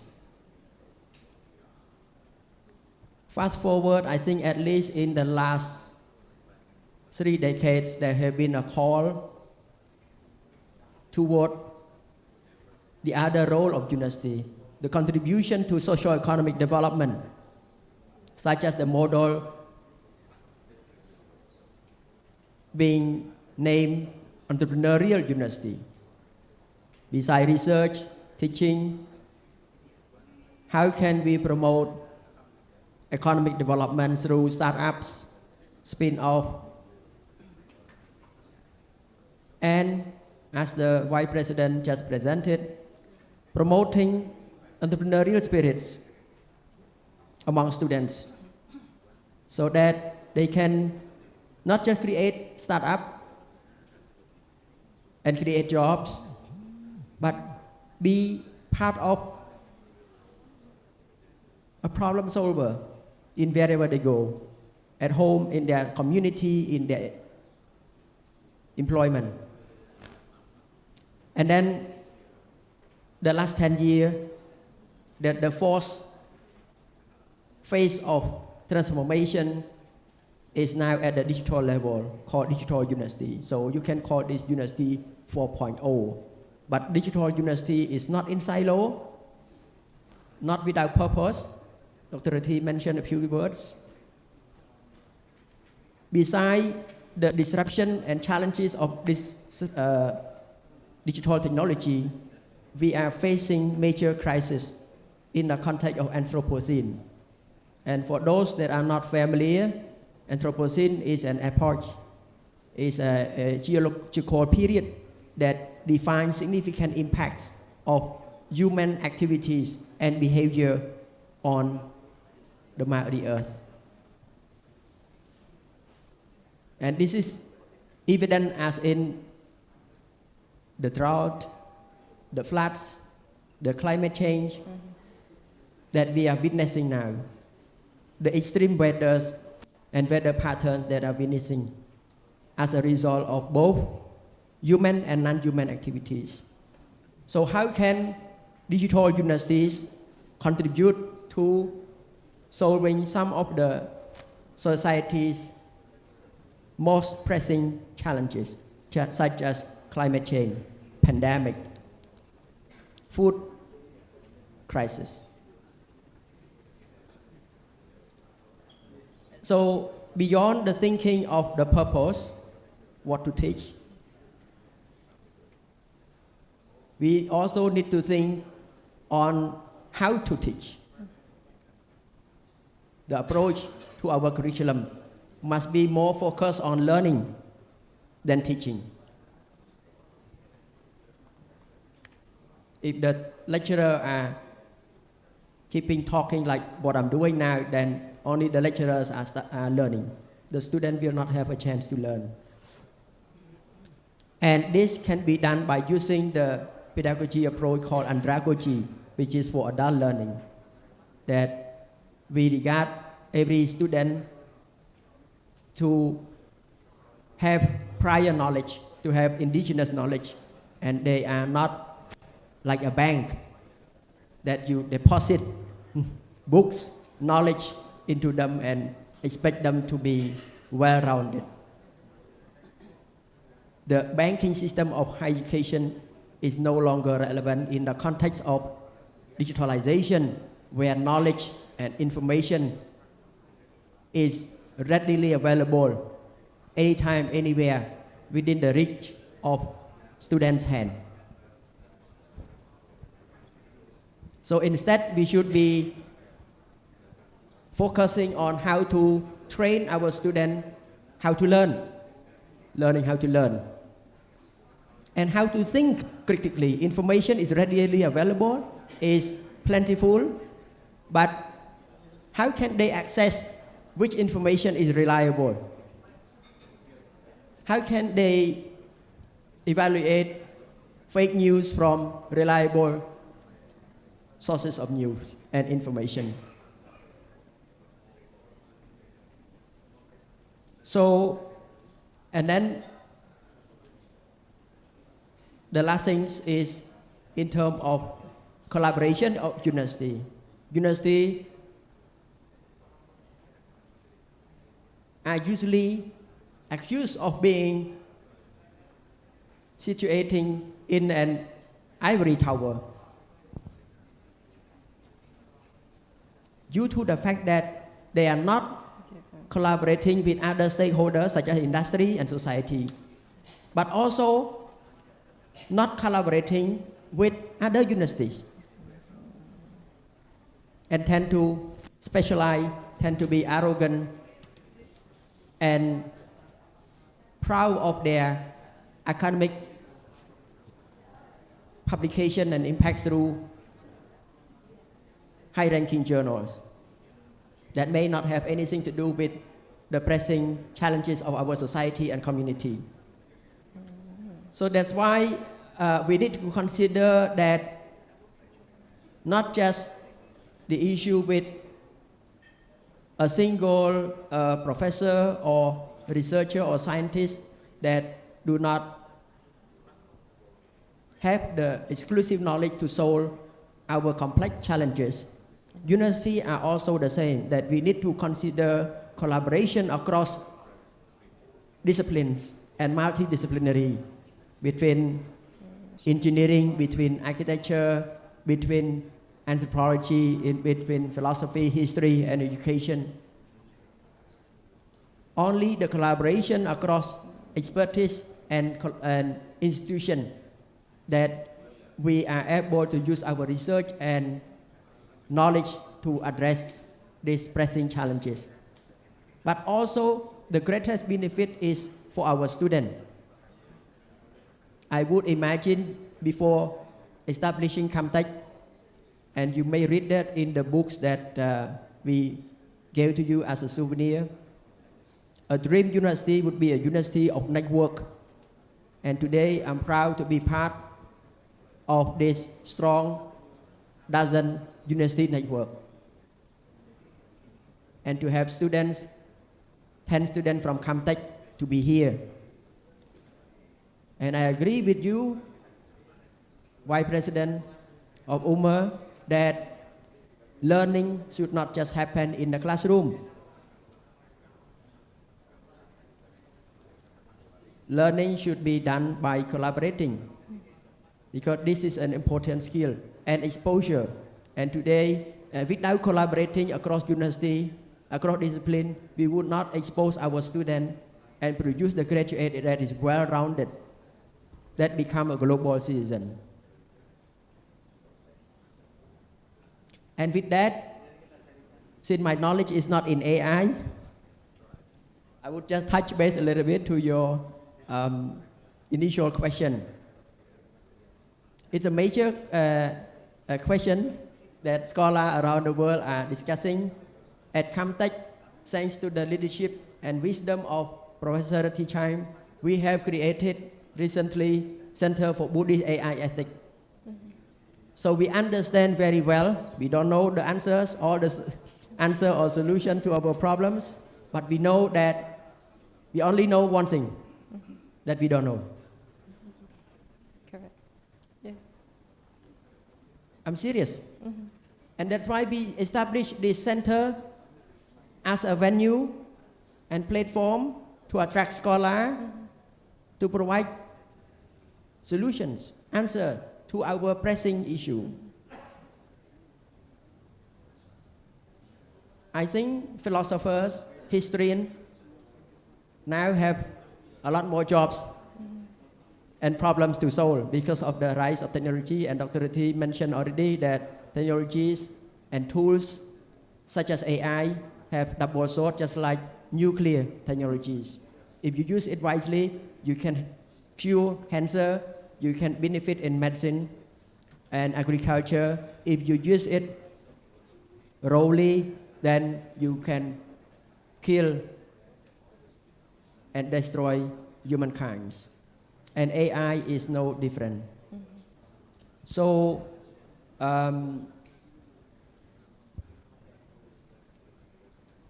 it's really important for educator and curriculum developer to look, to reconsider how we train our students to be more responsible.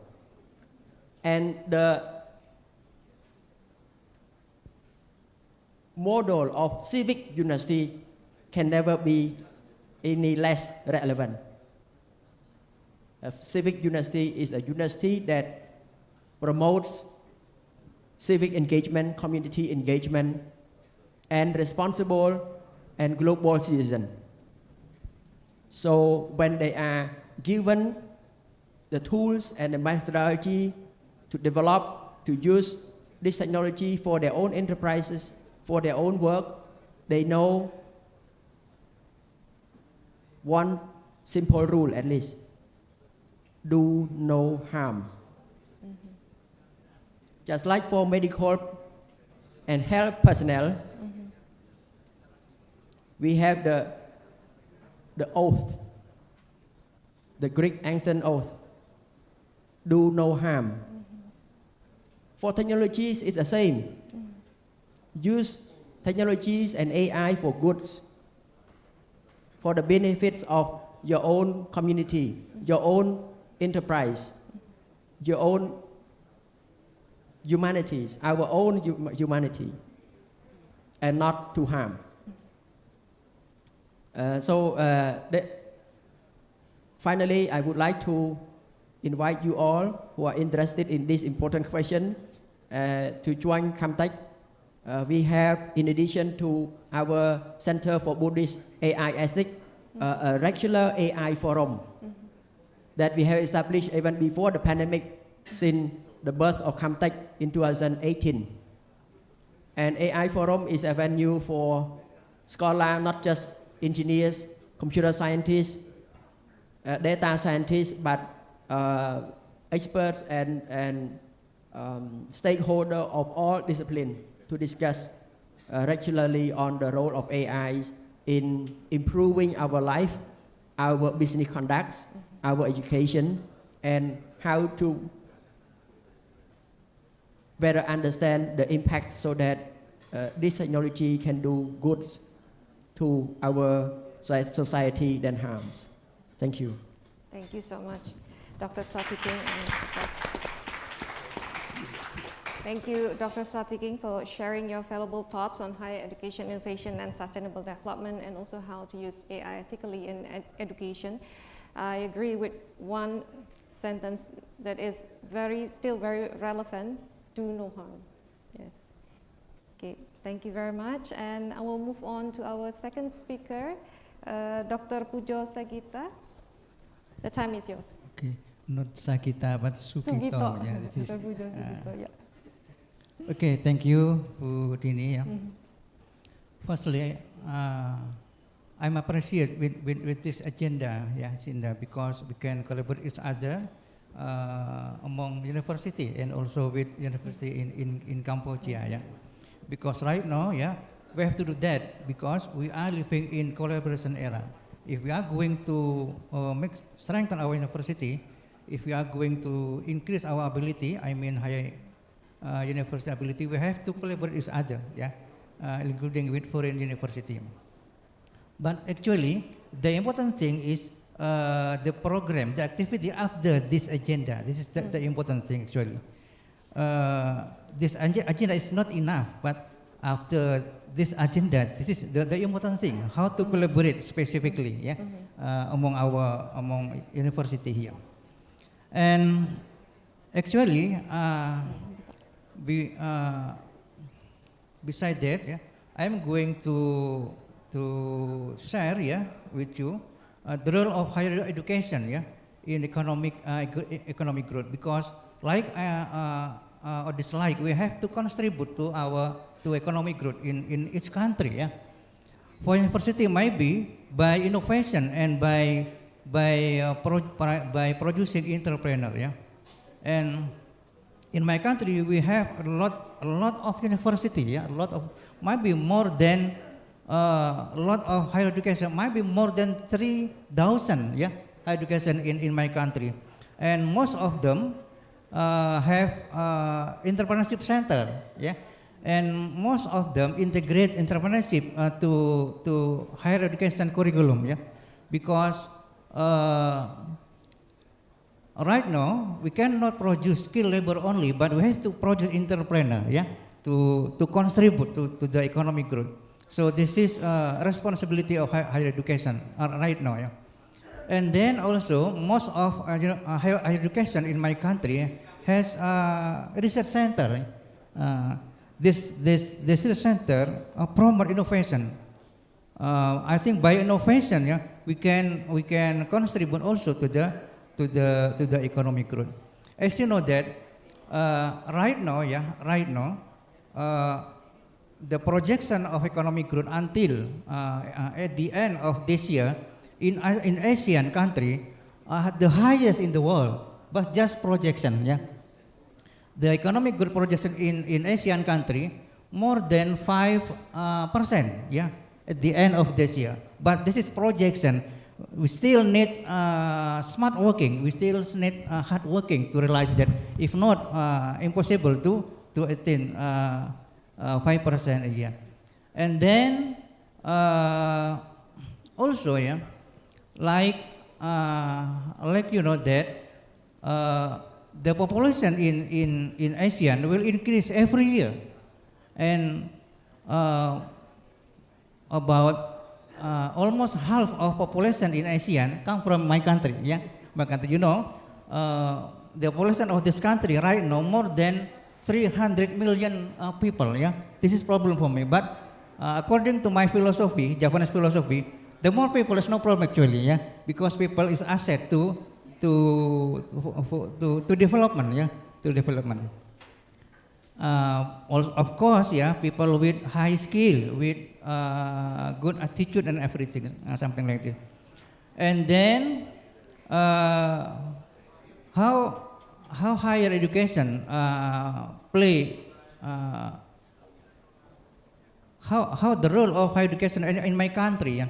As long as I know, yeah, as long as my experience, firstly, yeah, most of higher education in this country have entrepreneurship center, yeah, and also integrate, yeah, subject of entrepreneurship to higher education curriculum, yeah. By like this, yeah, we optimists can produce candidate of entrepreneur after finish from the university. And also, yeah, in our university, in University of Merdeka Malang, yeah, research entrepreneurship center very often conduct like entrepreneurship training, yeah, entrepreneurship exhibition, and something like that. This is become media of student to be candidate of entrepreneur. And also, yeah, I think already 10 years ago, 10 years ago, maybe 20 years ago, we integrate subject of entrepreneurship to our curriculum. Yeah. So each student here must join entrepreneurship subject, and also at the end follow entrepreneurship subject here, must prepare something like business plan. Yeah. By this way, the student graduate from the university will be much better. Yeah. Not just looking for job, but creating job, even from the small business. Yeah. Small business. I think that's all, Budini. Thank you. Thank you so much, Dr. Pujo Sugito, MBA, for sharing your valuable knowledge. Okay, I will move on to our next panelist, Dr. Insinyur Stefanus Yufra Menahan Tanyo, MS, MSc. The time is yours. Yes, thank you. Our distinguished guest, professor from Cambodia, and also our beloved student from Cambodia, and my colleagues, rectors, and the leader of universities in Malang, from Surabaya, and also Yogyakarta.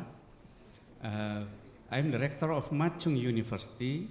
Machung is a private university established by the Chinese entrepreneurs.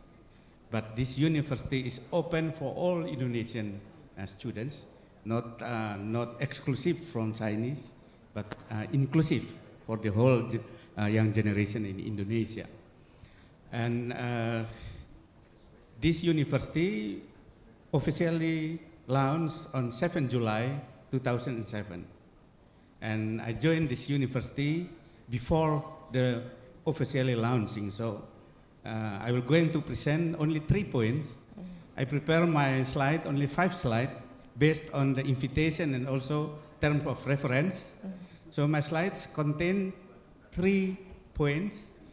The first is related to the conceptual framework, and the second will be related to some research finding related to collaboration between or among universities, and the last one, some explanation about my experience or our experience as an institution in dealing with collaboration.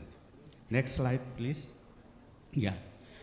So we are talking about collaboration among universities, and I think now the regulation is allow us to directly collaborate from university to university, but also from government to government or G to G, and now also from private sector or industrial to industrial. And also in collaboration, you have the intermediary organizations, something like a research center or university technological transfer officer. We also have a professional association. We have also innovation hubs, joint research project, business incubators, and etc. So these intermediaries organizations, to some extent, plays the key roles in the collaboration between universities. And I just glance to look at the innovation system of Cambodia. Cambodia has set up the agenda for research 2020, 2030, even for 2050. And Indonesia, we have the ecosystem of Indonesian National Innovation System, like research center for innovation, national agency, and also we have the regional innovation center of agency. Next slide, please. Yeah. Okay. In Indonesia, not only Indonesia, but I think in Cambodia also and worldwide, you have the triple helix collaboration between university, government, and also private sector. And now we are moving from triple helix to 4 helix, quadruple helix, and move on to pentahelix and hexahelix. And if we're talking about sustainable development, we are moving forward from multiple helix. And principal one is n-triple helix, based on the stakeholders involved and what is the purpose of the ecosystem going to establish. So I think that is some point of the conceptual framework.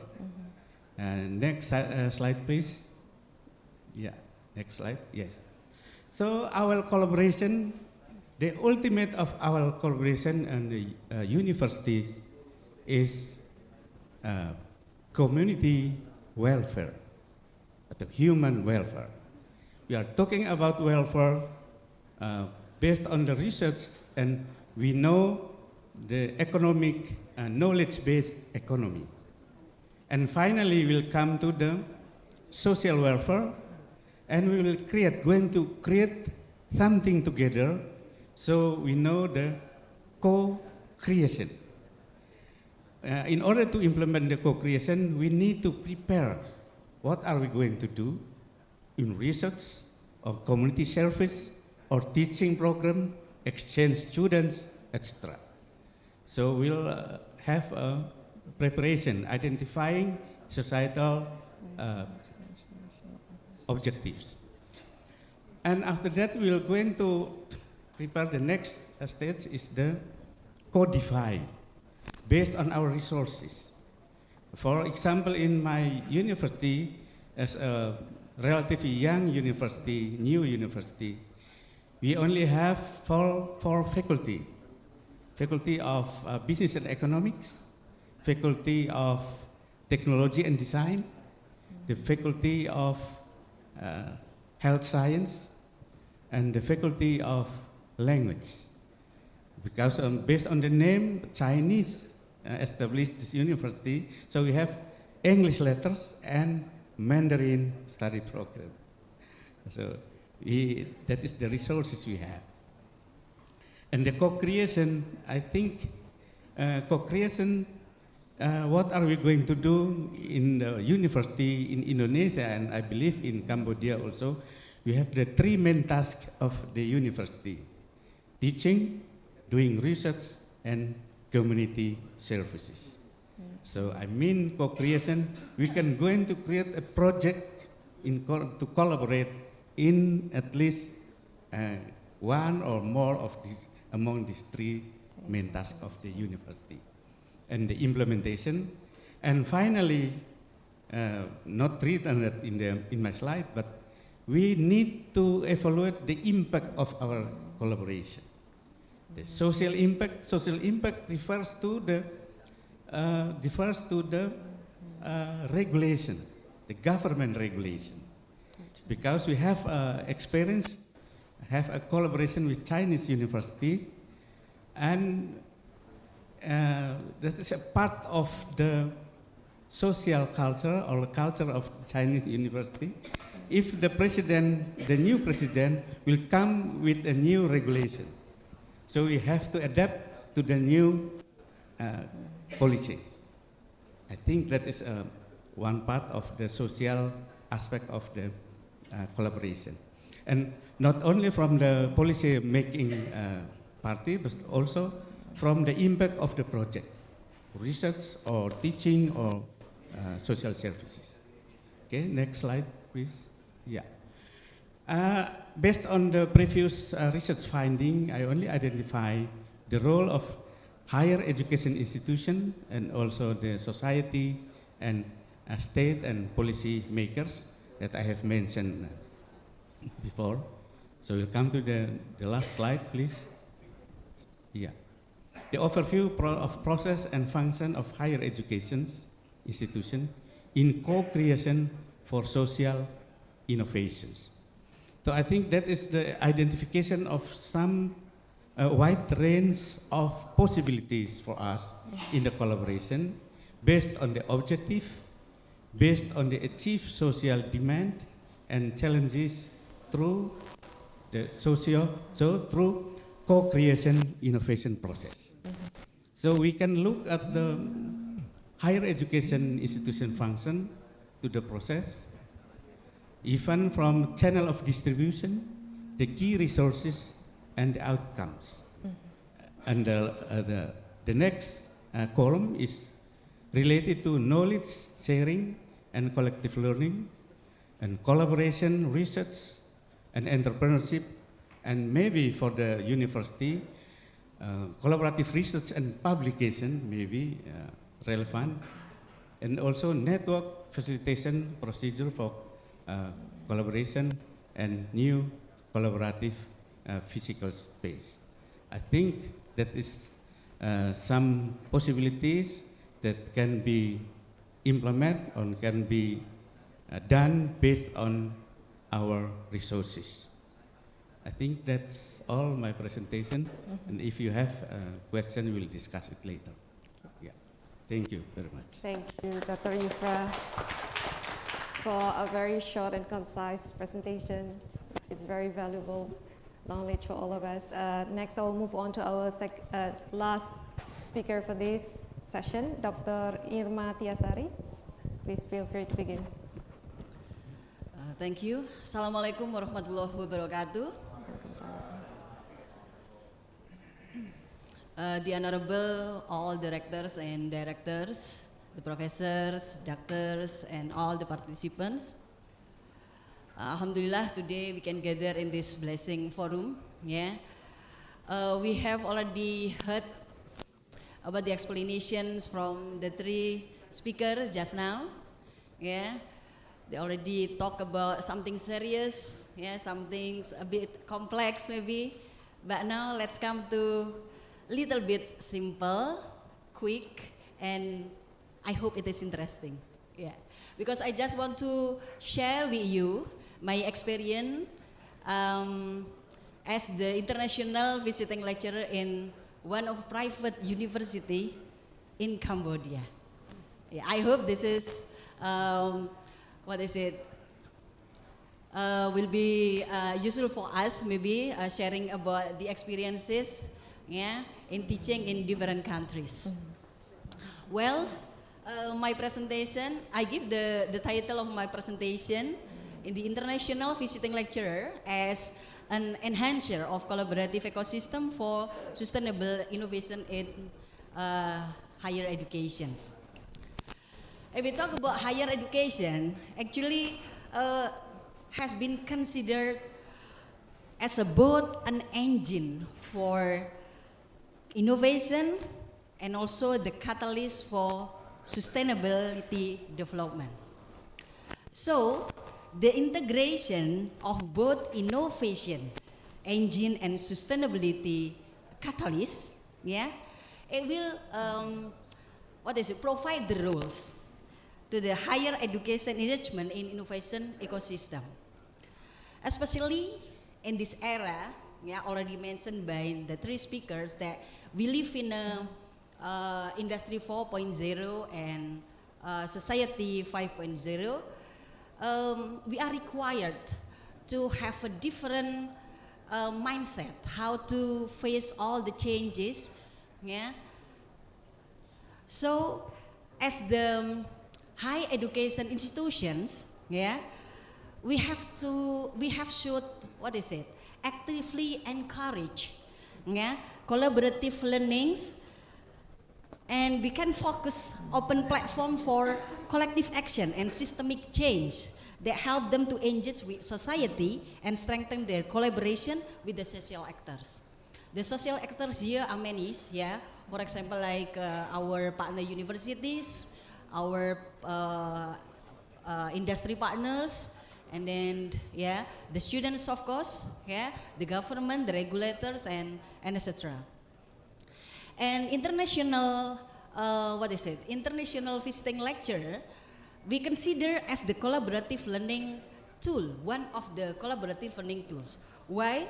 Yeah, because by having international visiting lecture, it means that we share knowledge, we experience the academic context, and this is the most prominent way through which the high education institution participate in collaborative ecosystem. beside, of course, the research activities. And it is in line with, the research done by Kumari Choi 2019.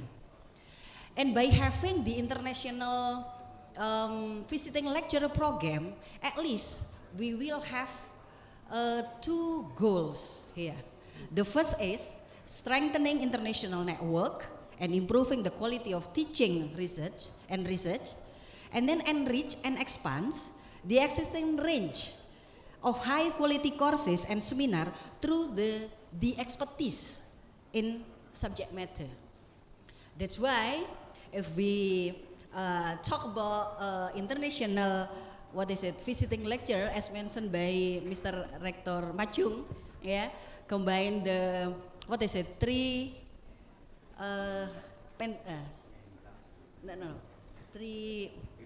collaborations, triple helix system, we have similar opinion here.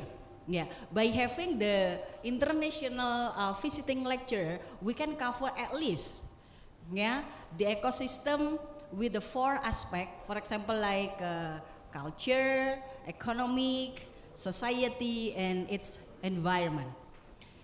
And inside of these 4 aspects, we can cover the 3 area, the big 3 area related with sustainable partnership, to the students, to the lecturers, to the universities, communities, and also the families of the students.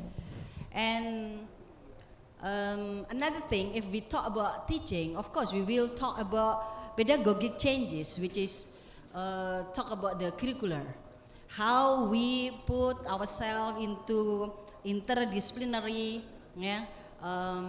knowledge, and then design thinking and technological project based, and also how to think with a holistic way. And the third area that we cover is about the policy context. Here, the scope can be the global scope, can be the national scope, can be regional, and as well as the internal here in our own institutions. And let me share my experience here. I had opportunity to teach risk management in Asian Institute of Cambodia for 4 months. Actually 6 months in 1 semester, but for the 2 months earlier, 2 beginnings of months, we only prepare the cross-culture understandings, about the students and the lecturer, and then also preparing the course outline and syllabus for the courses, and it was conducted during the COVID. Actually, at the beginning we designed it offline. I have to I have to visit to Cambodia to have 1 semester class, something like that. Unfortunately, at the end of the 2019, we have to face the pandemic COVID, and because of these changes, the class have to be conducted into the online class,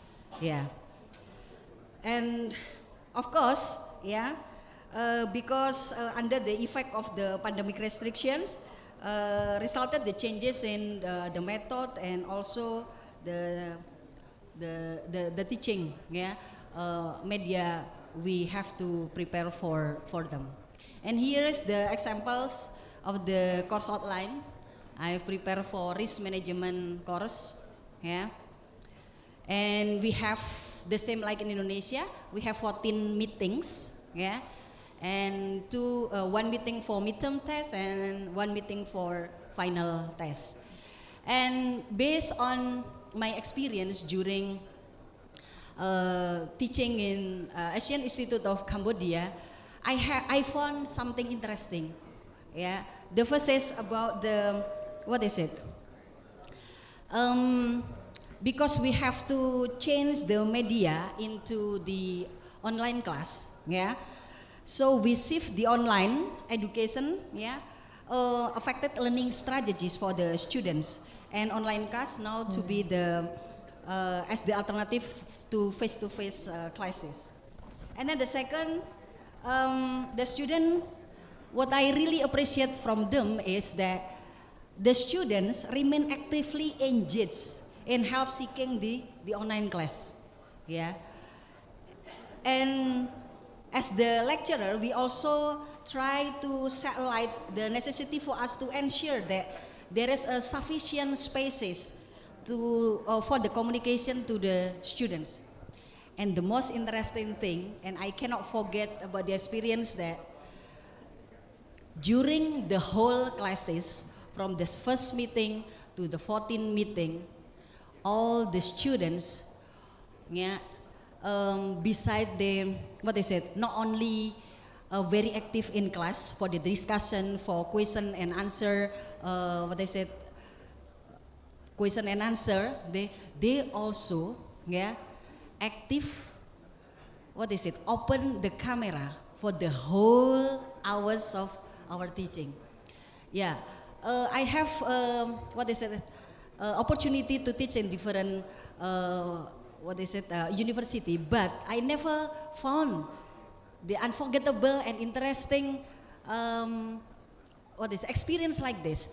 All the students have open camera, yeah, for the whole hours, for the whole meetings. Yeah, this is really rare, I think, yeah. Including in my own university, when we have the online class, maybe not more than 50% of the students who open the camera. Yeah, so that's why I really appreciate them. And they really appreciate the lecturers. They really thanks to us for the one who share the knowledge with them, for the one who give experience to them. Yeah, and this is the most unforgettable moment for me. And here is the photos, yeah, I took at that time, yeah, for my memory, yeah, that's it. I think that's all for my presentation, and I have closing statement that knowledge is a treasure that never ceases to exist. It improves by sharing, increase by learning, and excel by training. Thank you so much, and Assalamualaikum warahmatullahi wabarakatuh. Waalaikumsalam warahmatullahi wabarakatuh. Thank you, Dr. Irma. Due to the time limit, I'm afraid I cannot take any questions from you. So let me just sum up for the first session of this panel. Dr. Sotiking mentioned that the focus on curriculum must be on learning, not only teaching. And also Dr. Pujo just now highlight the importance of follow-up of this MoU signing. And Dr. Yufra touched on ecosystem innovation for higher education with a multiple helix model, and also transnational ecosystem model as the form of collaboration between universities. And last but not least, Dr. Irma just now mentioned about sharing her experience as a international visiting lecturer in one of the university in Cambodia. What a coincidence. She's done it even before this MoU signing. Maybe after this we can have another international visiting lectures with more of lecturers from Indonesia to Cambodia, yes. So please give round of applause for the first group of panelists. You are welcome to return to your seat. Thank you very much for your valuable knowledge to share with all of us. Thank you very much. Okay, please. Now, I would like to invite the second group of panelists, Ms. Risa Santoso, BA-MED, Dr. Andes Bunyamin, MM PhD, President of SDIA Malang Kucheswara, Dr. Eva Handriantini, Eskom MMT, Rector of STIKI, and Professor Dr. Suko Wiono, SHMH, Rector of Universitas Wisnuwardana Malang. Please join me in the stage.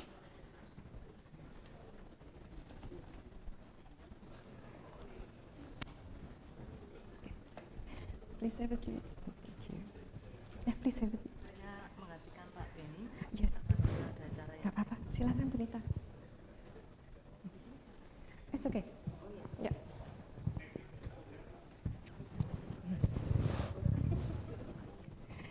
Okay, thank you so much. Due to the time limit, I'm not going to give any more introduction. So, Ms. Risa Santoso, Rector of Institute Asia, the time is yours. How long do I have? 10 minutes, maximum. All right, thank you everyone.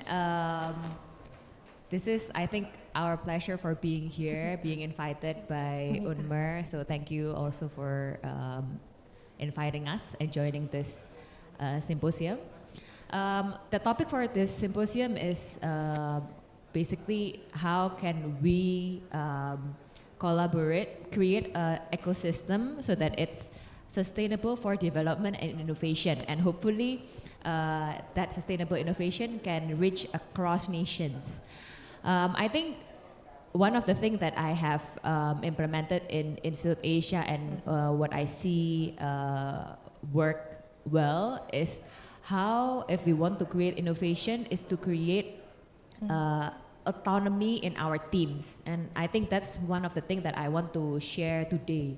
How can we actually create autonomy in our teams? I think why is it important? Right now, we have heard previous speakers, technology is developing every day. Every day there's new technology, there's new innovation that is happening. And we as education institution need to keep up with this development. If people are going out from our education system and they go out in a world where it is totally different, where it's already very developed, then what is the use for the 4 years that the students are investing in our institutions? I think that's why we need to be adaptable there, right? So one is the technology. And the other part is also how can we help students to be prepared in changing times. I think because of those two big reasons, education institutions, if they want to innovate, if they want to have a sustainable development, we need to develop autonomy in our teams. So there's a few points that I want to share how to create autonomy. Hopefully this can also be an insight for some of you. One of the things is how can we actually create and empower the right team. Some of the people in our campus, they have a lot of ideas. Some of them want to create a lot of innovation, but how can we actually empower them and give an opportunity to create decision and create innovation on their own? I think one of the solution actually for the constantly developing technology is how can we not solely rely on the core team of the university, but how can we also leverage the people around us, leverage our bigger team so that they can actually also see some of us have different strengths. I believe that if we can leverage all of these people's strengths, it can be a power for our institution. So one of it is how can we actually empower our teams. The other part is, I think many of us here are leaders. How can we as leaders give support for these ideas? Some of these ideas might not all be successful. In Institute Asia, we have joined some symposium, some collaboration. Many of them works, but there are also a few that did not work. And I think this trial and error, if I may say, it's something that is inevitable because there's a lot of things that we can try to work on, but not all will be suitable for our institution. So finding what works and having the chance to actually accept that there's a risk in trying new things. I think that kind of leader support is needed if we want to create a team that have autonomy and can innovate and develop sustainably. So that's the second point. And I think the third part that is also mentioned previously with our previous panel is how can we learn more and have a growth mindset, right? I think this is very familiar since we are all in the education sector, but how can we actually have the kind of mindset that we want to learn, even if previously we were taught differently? So how to unlearn and learn. I think it's very difficult, but it's very important in creating this autonomous team. And the last part is actually iteration, right? So I'm pretty sure that we cannot create a program that is successful right away.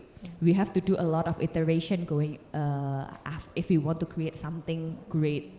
And I've seen this in many universities, not only in Asia, how their program develop and become better every year.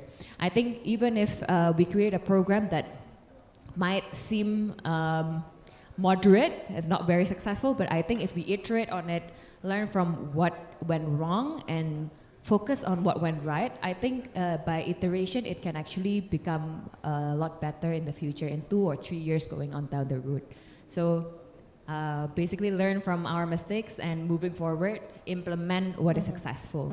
I think those 4 things will help us become institutions that empower our divisions, empower our people for them to create innovation. So not only focusing on maybe the leader, the rector, the team, what do you call it, the vice rector, just focus on that team. I think it will not be enough for us to follow the current development. So again, I think it's very important and crucial for us to leverage our people, give them opportunities to help our institution to grow, and hopefully we can grow together. So that's from me. Thank you very much. Thank you, Ms. Risa, for sharing a very concise experience on how to create teams that have autonomy to promote innovation in higher education. Okay, now I'll move to our second panelist for this session. Dr. Bunyamin will be represented by Dr. Nita. Please, time is yours. Thank you. Okay. Thank you, Ibu Dini. Dini, that's correct. My name is Dwinita Aryani from STIA Marangkususuara, represented for Pak Benny because Pak Benny has another activity in Atria for today. Okay, I would like to explain about the innovating together, building sustainable ecosystem in higher education. I just want to explain our best practice regarding to collaboration with other university. The next, this is only the how the power of collaborative ecosystem that we know that now we can do alone, but we have to make a collaboration between universities, not only in the local, national, but also international, because we know that for unggul, for the best university, we have to make a network with other university, nationally and internationally. And then we know that for the collaboration ecosystem that we need many partners. For example, in our internal of university, we also have a collaboration between students, lecturers, and so graduates. So if they can make a collaboration, collaboration, they will make a good idea for making activity. For example, guest lectures. For example, doing the research together. And then for the university, we also make a collaboration among us.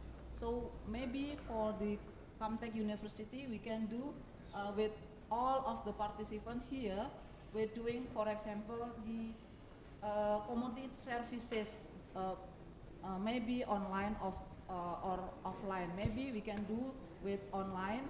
For example, we can do activity in Indonesia, and then you can also show the activity in your country, and then we can share about the experience and knowledge about the activity of community services.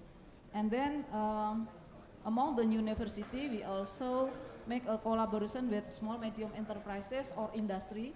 because they have many problems, and we are together with our university, all of us can do how to solve the problem.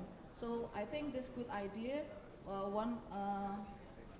how to solve their problems. I think this is one kind of topic of community services as well. And then we also make a collaboration with the government, particularly for local. It is easier than national government because the local, we can reach them easily because we have a close relationship with them. And then we also have a collaboration with non-government organization because they also have problem because they sometimes like consultant of the some community, so they know about the problem of community, so we can share, we can solve the problem, discuss among us. And then we also can collaborate with the community. So between the community, we can do also many activities. So we agree with Pak Su from Macung.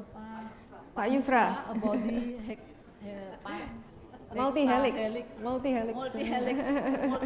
Yeah, I agree with him about the multi-helix. Everyone we can do the collaboration. We can because we cannot do alone. And then our best practice, for example, we have done the collaboration with university in Malaysia. We have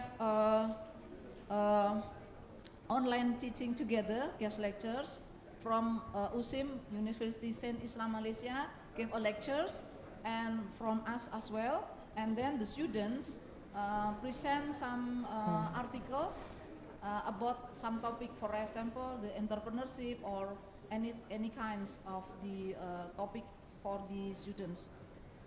And then we also do the research. Now I think we can do the research together, not only B2B, but we can do the research all of us. For example, I have a program, namely Nusantara Project. It's good for us and students because, for example, my students and I as the supervisor and Indian University and also Singapore and Malaysian University, they also send the two students onlinely. We are doing together research and under supervise us, and then we publish in the international journal and we share the fee. So it is fair for us how to publish the international journal with international students as well. The topic is maybe if we can mix the students from us, maybe yours from the IT background and us from management, maybe others from chemistry or so, and so on, so we can do the good result, I think, and good result. And then we also has doing the online about the Bahasa Indonesia for foreigners. We have a BIPA, Bahasa Indonesia for foreigners. We have to do the online and offline, so your students can learn about Bahasa Indonesia and culture of Indonesian, and then our student also teach your language and also your culture. So we have exchange culture and bahasa or languages. And we can do the offline as well. Please come to our campus and then we can do Bahasa Indonesia in 1 month intensively for learning about Bahasa Indonesia and also the culture. They can learn about the Pancak Silat, how to make a mask and also traditional dance. And then we also have like doing the same thing in the small medium enterprises. So your student give the information about SMA in your country and we do the SMA in our country. So the SMA can also exchange knowledge and also experiences. I think it's our best practice. Maybe we can do not only B2B but all of university here. Thank you. Right. Thank you, Dr. Rita, for sharing the best practice from SDA Malang Kuchaswara for the joint research program on community services and other collaborative projects. Okay. Next, I'll move on to our third speaker for this session, Dr. Eva Handriantini. The time is yours. Please. Yeah, thank you. Selamat pagi Bapak Ibu sekalian. Pagi. Iya, langsung kalau bahasa Indonesia kan kita langsung attend ya, gitu. Oke, selamat pagi and welcome to Malang from the rector of CamTech and also the delegate from the Cambodia. Thank you, and this is nice to meeting you at this moment. Okay, for this session from Sticky Malang, I want to sharing about the collaborative ecosystem for student development. For the first session of panelists, they are talking about the research and also the develop from the university how to be to make the collaboration. And from Sticky, we want to sharing about the student development. Okay, and then next, yeah. What we are doing already now in our campus. Next, Pak. Yeah. Next. Yeah. Many activities we already running for the student, especially about the student mobility and also the student development program, partnership and each other like that. What we doing for the to create the ecosystem, then the activity sustainable in the future, like that. We make the more and newer the collaborative and also the visiting and activity to send the student to go abroad, and also we are receive the international student to doing education or also just exchange cultural activities in our campus. And also the new one activity we already creating this year is about the international exhibition for the student. And this year, the participant already in 1,000 students already come and join with our exhibition, like that. Okay, next. Next, yes. What, yes, about the student development, we capturing about the truth experience learning. Next. The student, we pushing to the student to match with our, the program, like the exchange, international conference, and also the language program. Now in my campus, informal or in the curriculum, the student can choose the language, the foreign language, not only in English, but also the Mandarin or Korea, and also in Chinese, like that. Chinese, Korea, and also in Japan. They can choose what the international language they want to learn. Okay. Any of the video, the short video, is possible to, okay, yeah. What we are already doing in the Sticky Malang, please.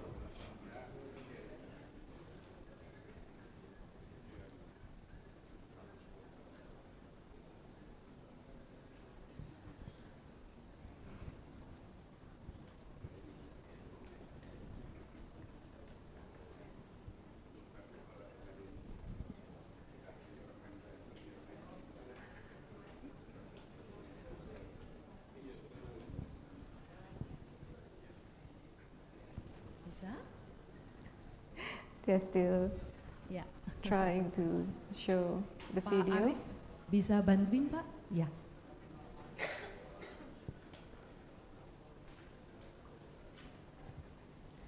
If not possible, maybe we can show the video at the end of the session. Okay. Maybe in the last my presentation already we put the link or the slide of the video. Yeah.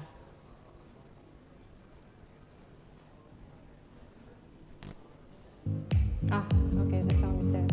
Yes. This is our activity, and also we will invite the students from the CamTech to come to our campus.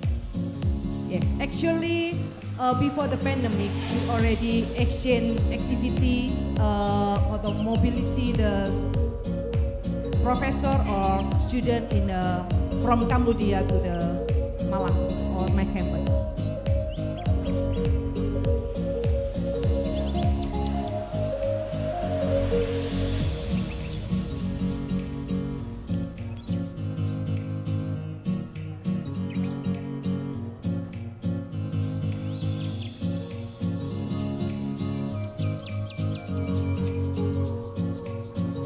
During the pandemic, we still running the international program, but in online mode.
Jadi ini kegiatan yang this is the activity, our activity, international activity during the pandemic. Industrial management, I think, and the student and also the professor practicing the English experience in academic environment like that. Deep learning and machine learning. I try to show you where we are and what is the scope of machine learning and machine learning.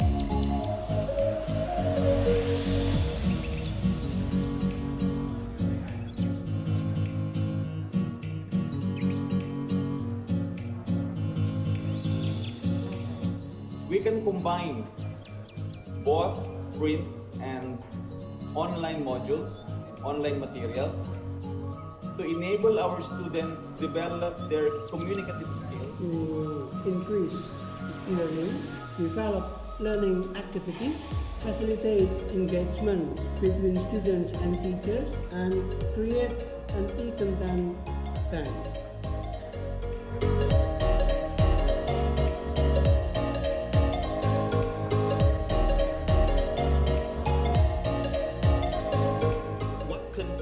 Important contents you need to put inside your abstract. And for me, it's always the originality or the one that makes, that contributes to the scientific body of knowledge.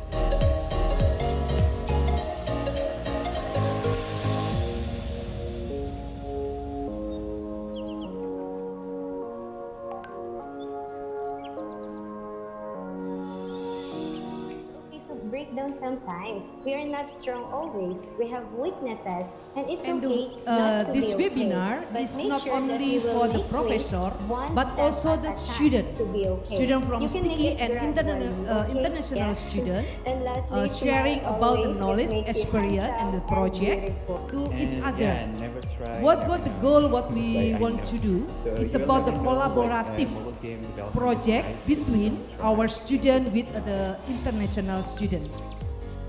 And this year, The they difference already of our life is the solution is available published with the fingertips, project in which the makes it international easier by exhibition simply for the scanning a student. QR.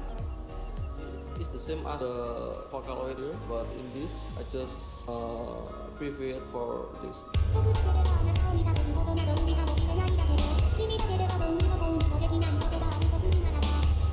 Okay, after edit like this, we can also add the Production Penandatanganan was established as an animation company that specialized in producing their own intellectual properties. The company start on Bisa its first agak project dicepatkan when the nggak apa-apa film Pak Arif? came, Bisa agak cepat Adventure sampai yang Game, agak sedikit which terakhir. launched in cinema nation worldwide in 2009. Yeah. And also every year we also arrange the cultural camp program for foreign students in my campus. And this is the 2019. We received the 25 foreign students doing 2 weeks activities in my campus.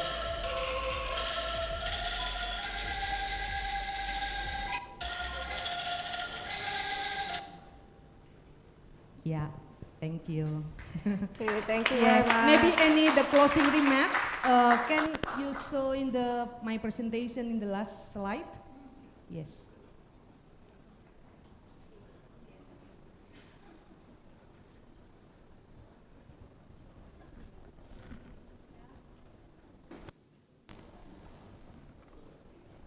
Next. Next, yes, this is what we think is about the collaborative ecosystem for students. It's not about only in education, but also empowering the student to be catalyst to positive change, creating and also a word where cultural understand, cooperating, and also collaboration transcend border. Oke, mungkin begitu. Thank you and ya selamat pagi. Thank you, Dr. Eva, for sharing about collaborative ecosystem for student development and international activities from Sticky. Next, may I know what is your name again? My name is Henny. Henny. Next, we have Miss Henny representing Professor Suko from Universitas Wisnuwardana Malang. The time is 10 minutes maximum. Thank you, Bu Dini. Yes. Okay, good morning everyone.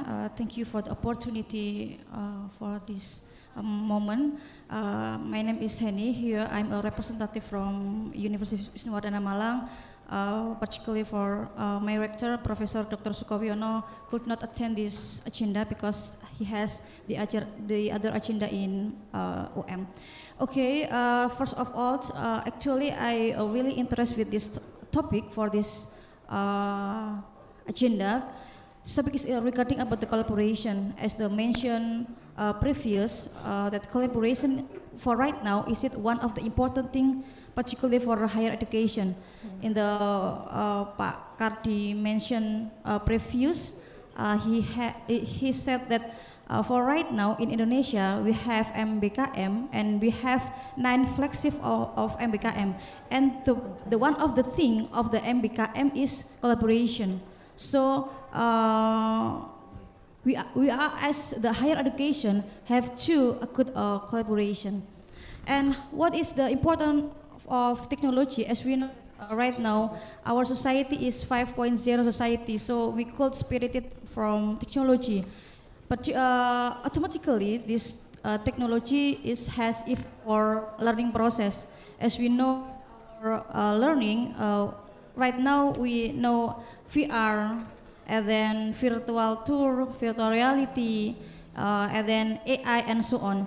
And for right now, University of Wisnuwadana actually have been implemented for simple virtual reality for a learning process. Particularly in our faculty, in agriculture faculty, we already adapted for simple virtual reality for classes. So when the students want to know about what is the reality of disaster, particularly, so we can use simple virtual reality classes.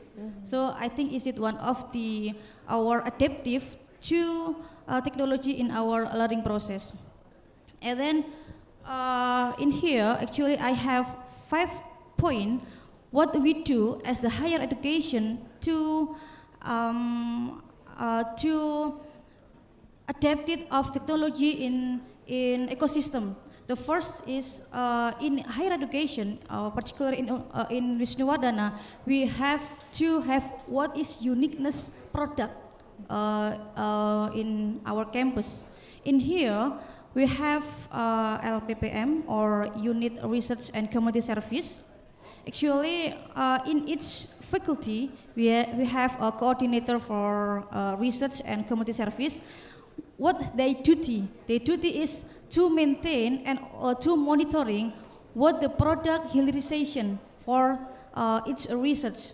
And then in our university, we have experts community in its prodi, or we can call kelompok bidang kepakaran. And what is the duty? In each kelompok bidang kepakaran, or we can call expert or community, have to make some of the what is the prestige product from you. This one, I will take one of the product that make one of the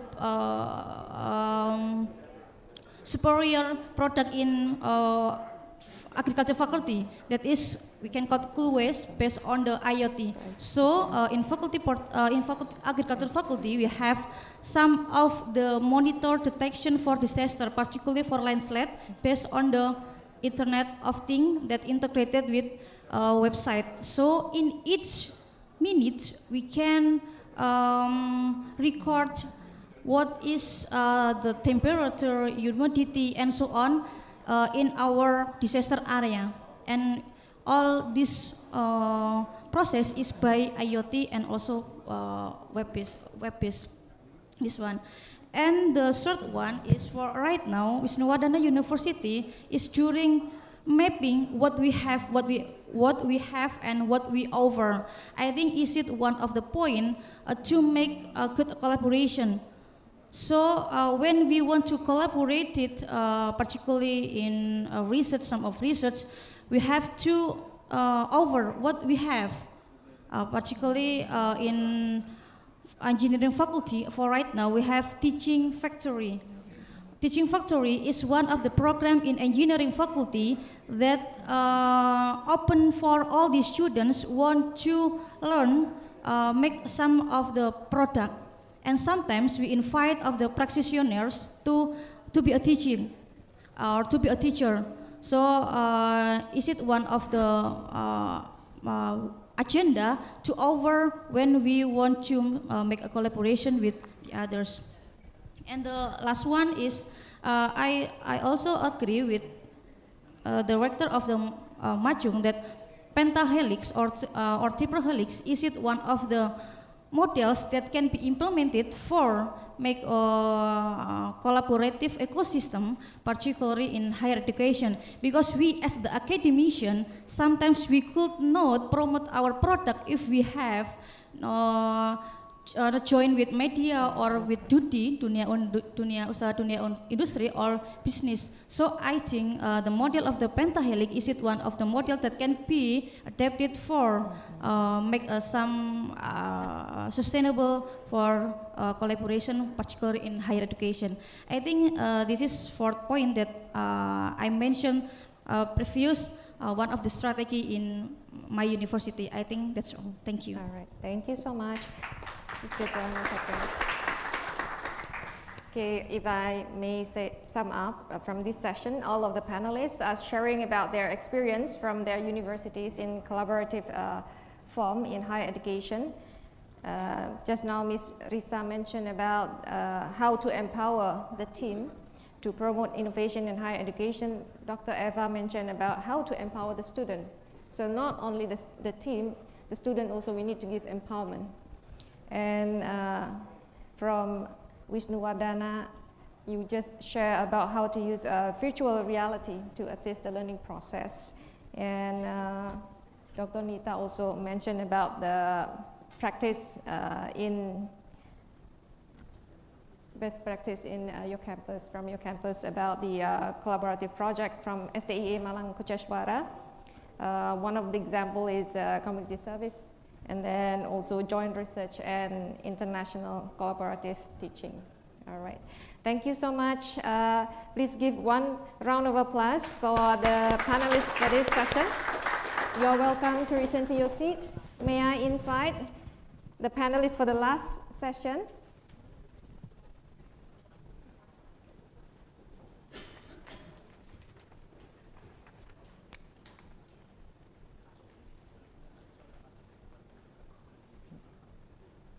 Dr. Budi Rianto, Mr. Arif Nuryana, MECom, Mr. Hairul Hudaya, PhD, and Dr. Muhammad Nur Afandi. Please join me in the stage for this session. Thank you.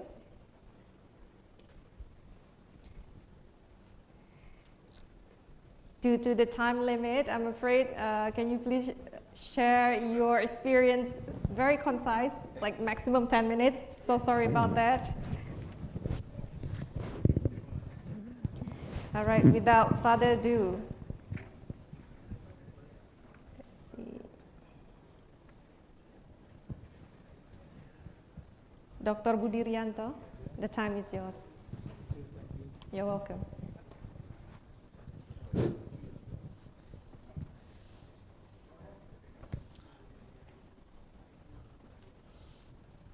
Thank you for me to present my experience, especially developing international cooperation between higher education in Southeast Asia.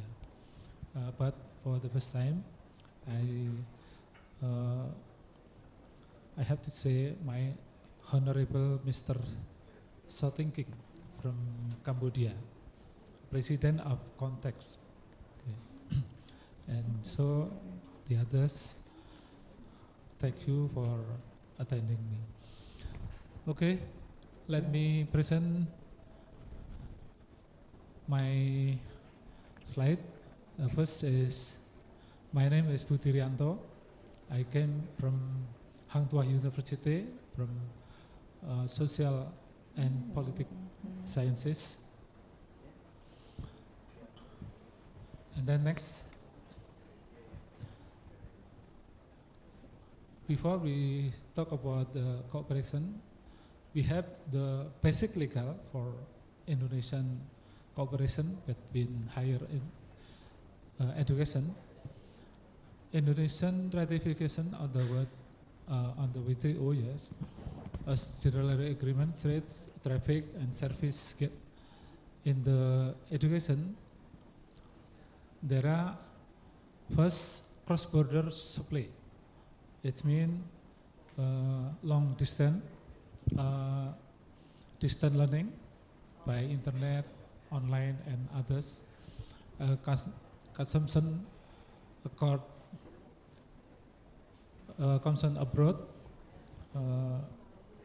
by scholarship, commercial prison, partnership, subsidiary, twinning arrangement, and others, and prison of natural. It means we can invite the native speaker from abroad. Okay, next. Indonesian with in 2015 we have agreement that's 10 nation, 1 community. We have 3 points, yes. The first is ASEAN community in security, ASEAN community in economic, ASEAN community of social culture. Next. This is the experience what we have done to make a cooperation between Indonesia and Thailand. Next, welcome dinner with Mr. Paipon, Vice President of Collaboration. Next, and welcome dinner with Education Ethics, Mr. Professor Didi. Next, assistant by Mr. Professor Sakit to negotiate cooperation between Bayangkara University with Raja Manggala University Technology Tanyaburi, okay, in Thailand. Next, and presentation between up two parties. Next, and then okay, presentation of two parties too from Bayangkara. Okay, next. We also visit the Faculty of Business Administration to realize the cooperation. Okay, next. And we discuss how to conversion to make a conversion subject of curriculum. Okay, next. Agreement about to possibility implementation of cooperation or on education program between Bayangkara University and UTT Thailand. Okay, next. Assistance to make assignment between two parties. Okay, next. Nah, signing. Okay, next. Nah, showing the MoU between the two parties. Okay, and we also give each other. Okay, this is the example of MoU between two parties between Bayangkara, between rector of Bayangkara University with president of RMUTT, and then followed by MOA between dean to dean who implementation of coordination. Okay, next, and then we send the student letter of acceptance for student who to RMUTT. Okay, next. This is the reciprocal leaders visiting between two parties. Okay, next. And then we report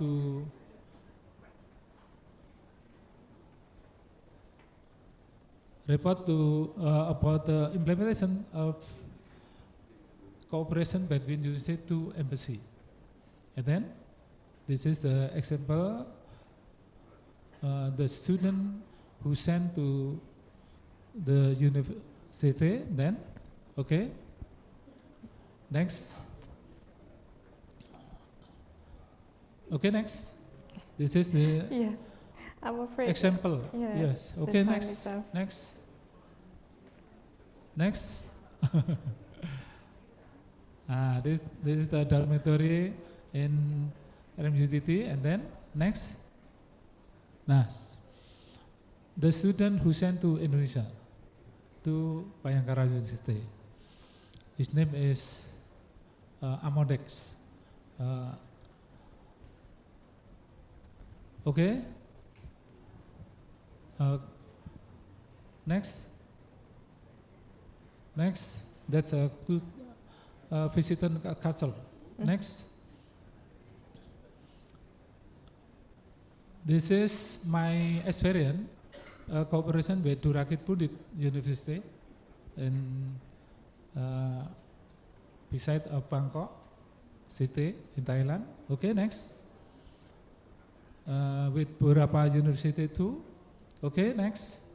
And we sign cooperation between beberapa and not only Bayangkara but also Kertacendekia.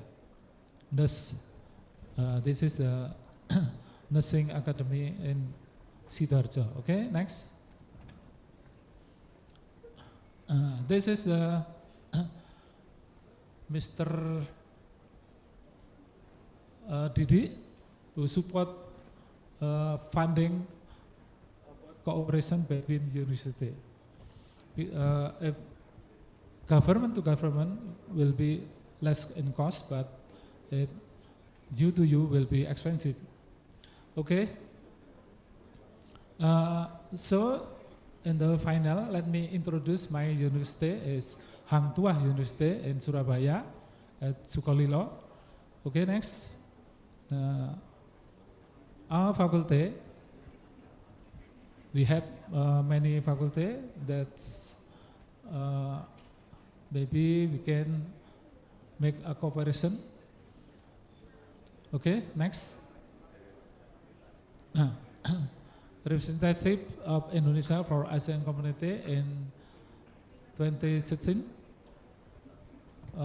from Cambodia, there are many delegations from Cambodia, from Vietnam, from Thailand, from Malaysia, from Philippines, and so Laos. Okay, next. Presentation about the possibility cooperation between Hang Tuah University with higher education and abroad. Okay, next. This is contact person from delegation from ASEAN Community. Okay, next. We also cooperation in research with Thammasat University, ASEAN Research Center. And then we also Hang Tuah University cooperation with USM in Penang. I'm ever be there. Okay, next. Thanks for your attention and feel free to contact me if maybe there is a chance to work cooperation with Cambodia, Mr. Shouting King. Maybe next time we can continue. In other time we meet again. Thank you. Thank you, Dr. Budi Rianto, for sharing the international collaboration of Hang Tuah University.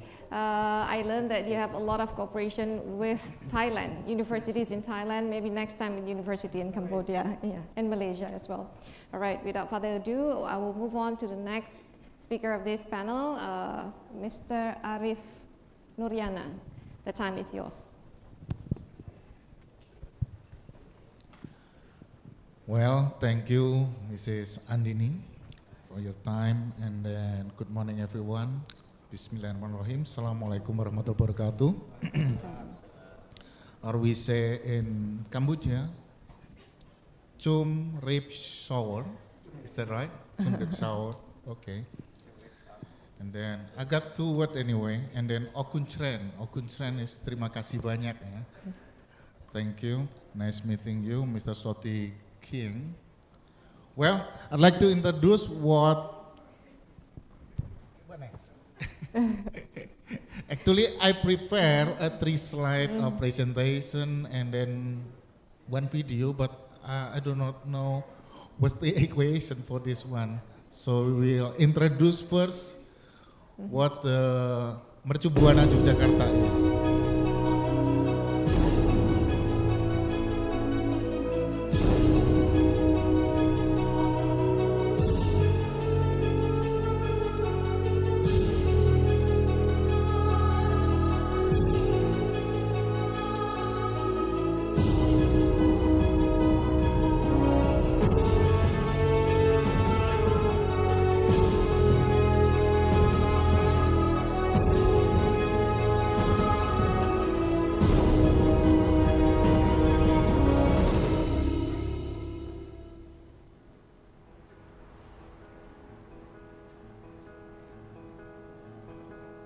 Mercu Buana University of Yogyakarta is a private university firstly founded with the name of Wangsa Manggala Agricultural Institute of Indonesia, which then changed into Wangsa Manggala University in 1986, and finally changed into Mercu Buana University of Yogyakarta in 2008.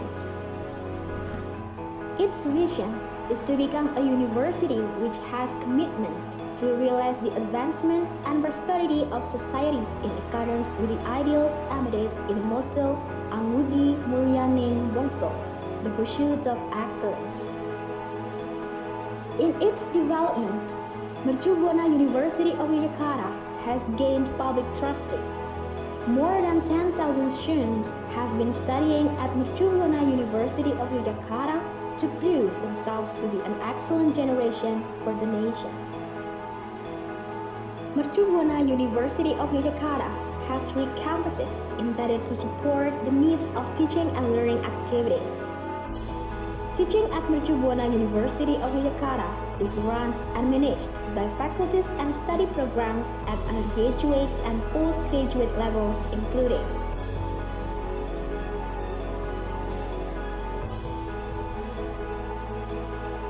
Faculty of Psychology, Faculty of Agro-Industry, Faculty of Economics, Faculty of Information Technology, Faculty of Communication and Multimedia, Faculty of Teachers Training and Education, and postgraduate levels.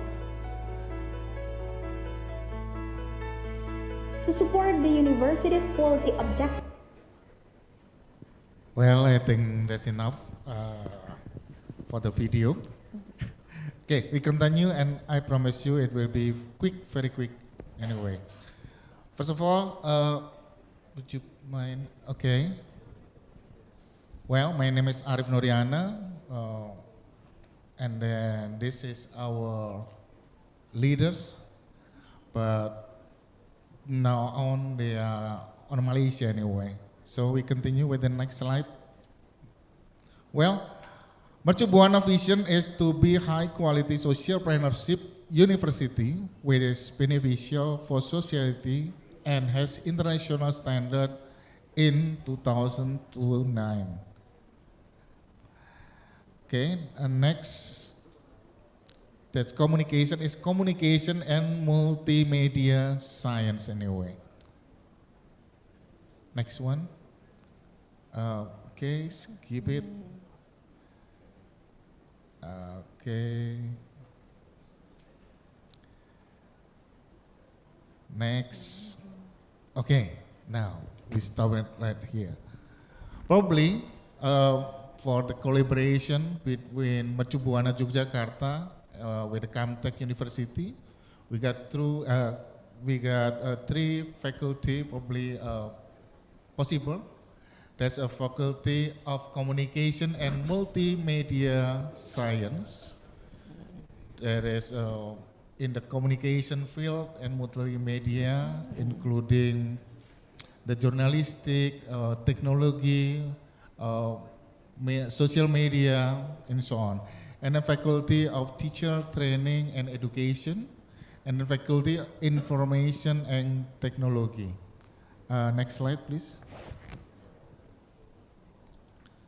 So far we got, that's my international partner within 2 years, yeah, within the last 2 years anyway. Okay, next one.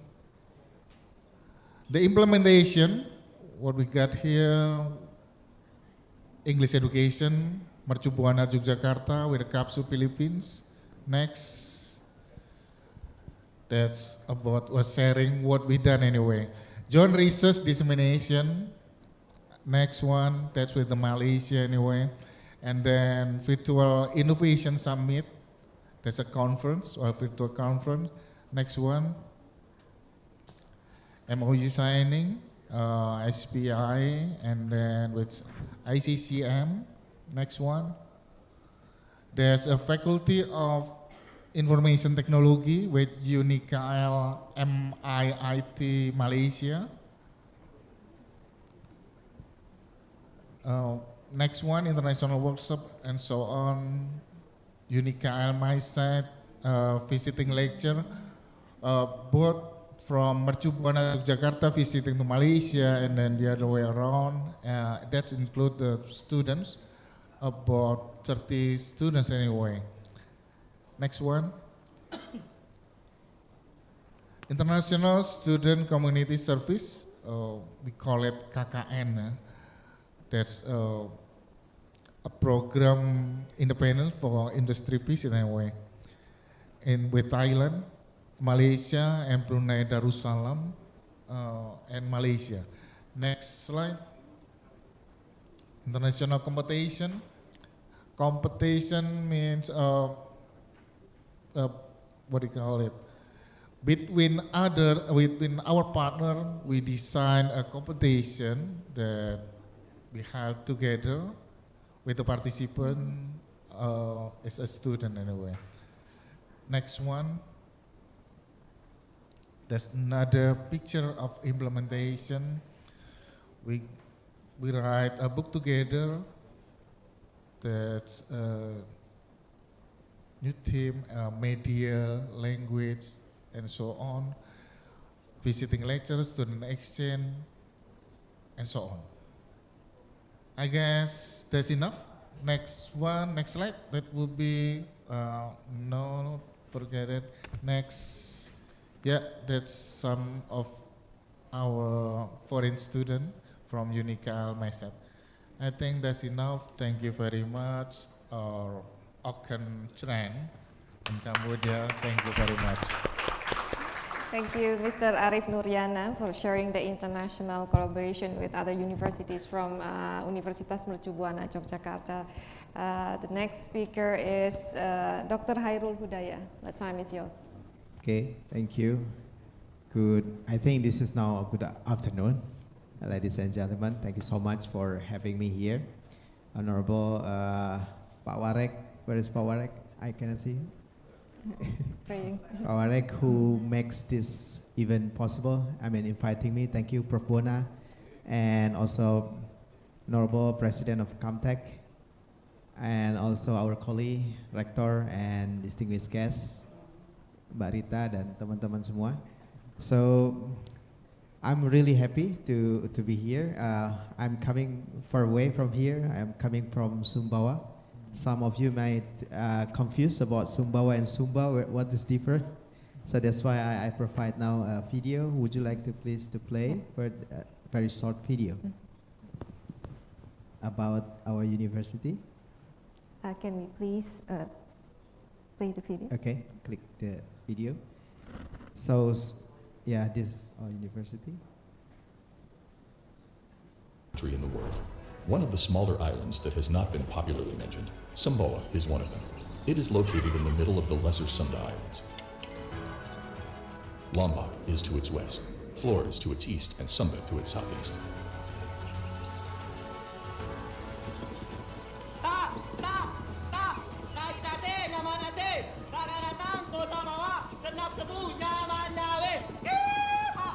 UTS has a postgraduate program in innovation management and undergraduate programs consisting of 8 faculties.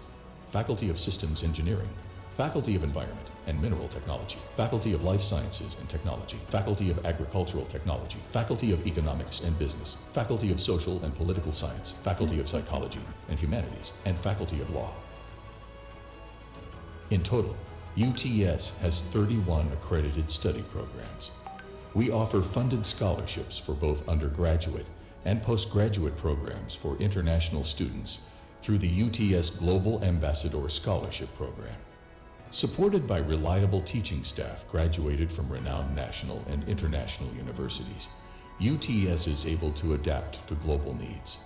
UTS academicians actively participate in various national and international competitions, such as research grant competitions.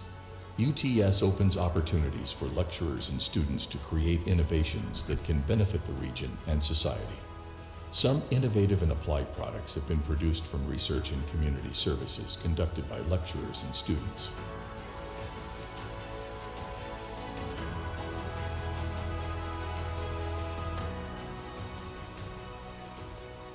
UTS students are encouraged to explore themselves and actively adapt in national and international events.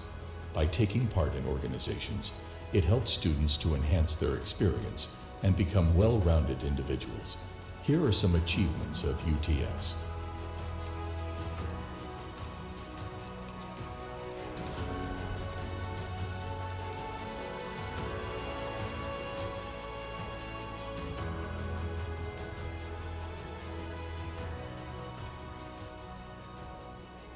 Sumbawa University of Technology has a vision of being an enjoyable and comfortable home of learning to well-roundedly grow as human, benefiting the universe. We offer a global perspective and rooted practice to academia through learning, research, and community services. UTS is the right place for you to explore your potential, connect you to the emerging world, and give back the benefit to the society.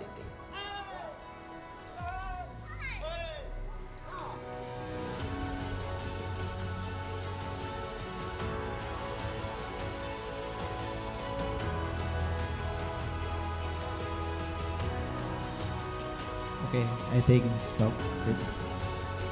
As you may see over there is our product. We have a motorcycle product, what we call is ngeboots.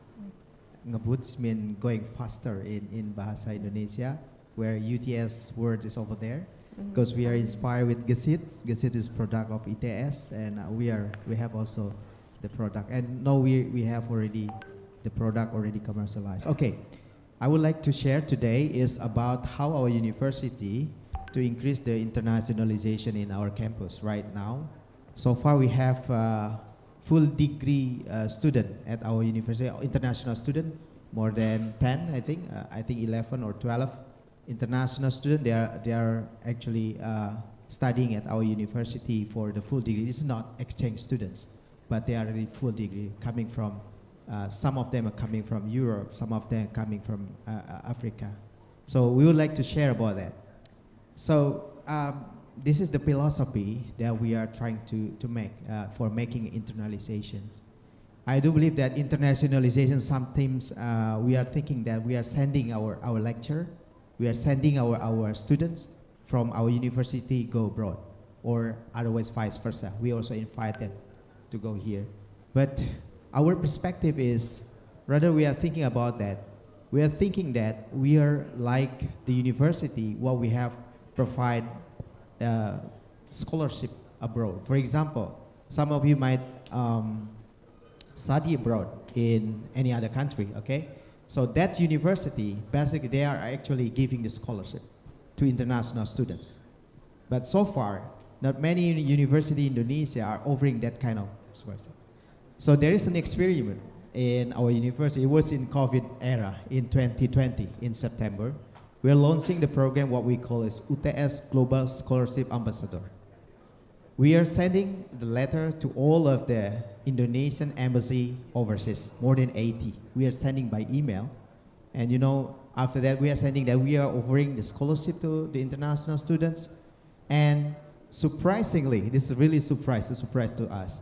There are more than 2,500 students from 82 countries all around the world are applying to UTS for the global scholarship. So, you know, our target is just only 20 students to be afforded. And then they're coming now in our university, and they are learning also Bahasa Indonesia, and yeah, they are also learning in Bahasa Indonesia. So nowadays in UTS, even you can see over there the figure of UTS is mostly is a rural area. They are living there with the international students. So that's really help for internationalization actually. So next, please. So this is UTS. We are established in 2013. This is 10 years old already. We are really setting in rural sitting area, farming area. As you may see over there, many rice paddy field, and also we have many cattle all around the world. Pak Bona have been there for seeing many cattle just go around without any ropes, they're just going around. So President CamTech, please, if you have any time to go there in Sumbawa. Next, please. And then we are located in Olat Maras. This is our hill, we call it hill, Bukit. Yeah? In local, Olat mean Bukit, hill, and Maras mean happiness. So actually, we are living in the, like if we are talking about Silicon Valley, we are also Olat Maras Valley over there. We are living in near Olat Maras Valley. Okay, next. So we have a Directorate for International Engagement and Collaboration. What we are now together with the director, Eric. Actually, he is a very excellent person who are managing this directorate for making more internationalizations with many programs right now. Next, please. We have some UTS lifelong learning programs. I think our colleague, I forgot with whom, Ibu, yeah? Ibu offering for Bahasa Indonesia online course. This is very surprising. Actually, if your university can also start this program, this is very challenging. Nowadays, many foreigners really want to study about Bahasa Indonesia. And we can offer it with a very low and affordable price. You know, you are teaching one person, 2 person, and 100%, it is the same effort, right? If you are doing it by online, if you are also giving, you know, the price or the cost is lower, and it will be very affordable. And we are doing that one.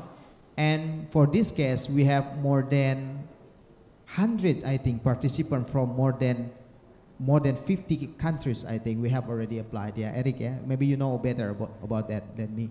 So this has happened during the pandemic. So this is also revenue for the campus. Actually, this is good for us. Next. So this is what we have offline, and so we have online. This the lady over there in the left side is from Russia. She really want to know about Bahasa Indonesia as well as learning how the other thing, for example, cultural as well as the way for making a business. Next, please. And this is what we have a Global Ambassador Scholarship Program. This is a picture of Nourel. He is a Palestinian living in Lebanon. Already finished her master degree in Magister Management Innovation in UTS. Next.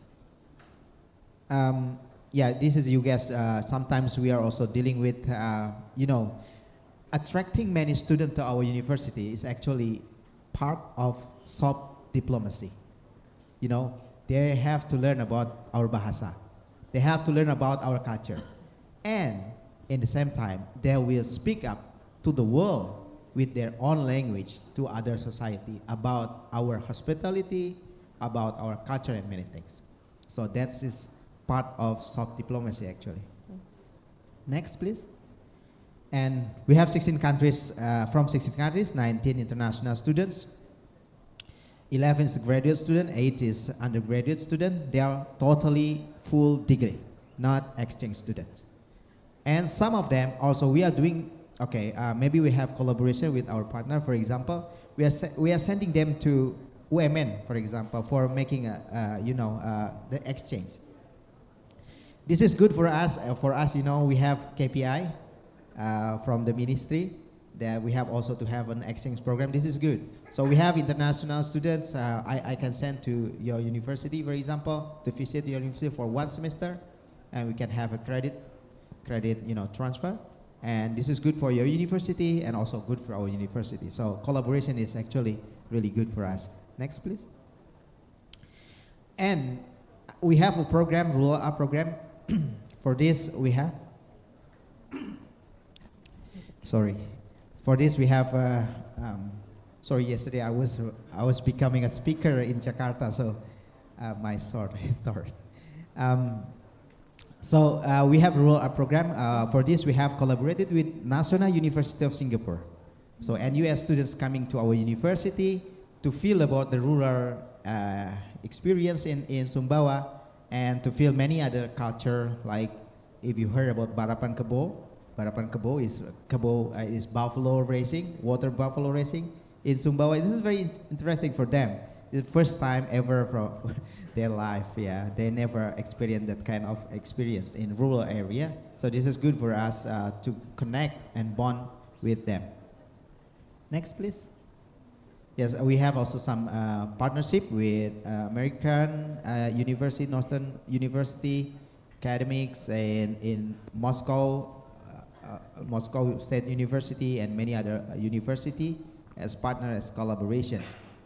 So one thing I would like to highlight is, very important and also very difficult part to realize the MOU. Actually, signing MOU is really easy, just signing and that one. But actually, the very difficult one is actually how to implement it.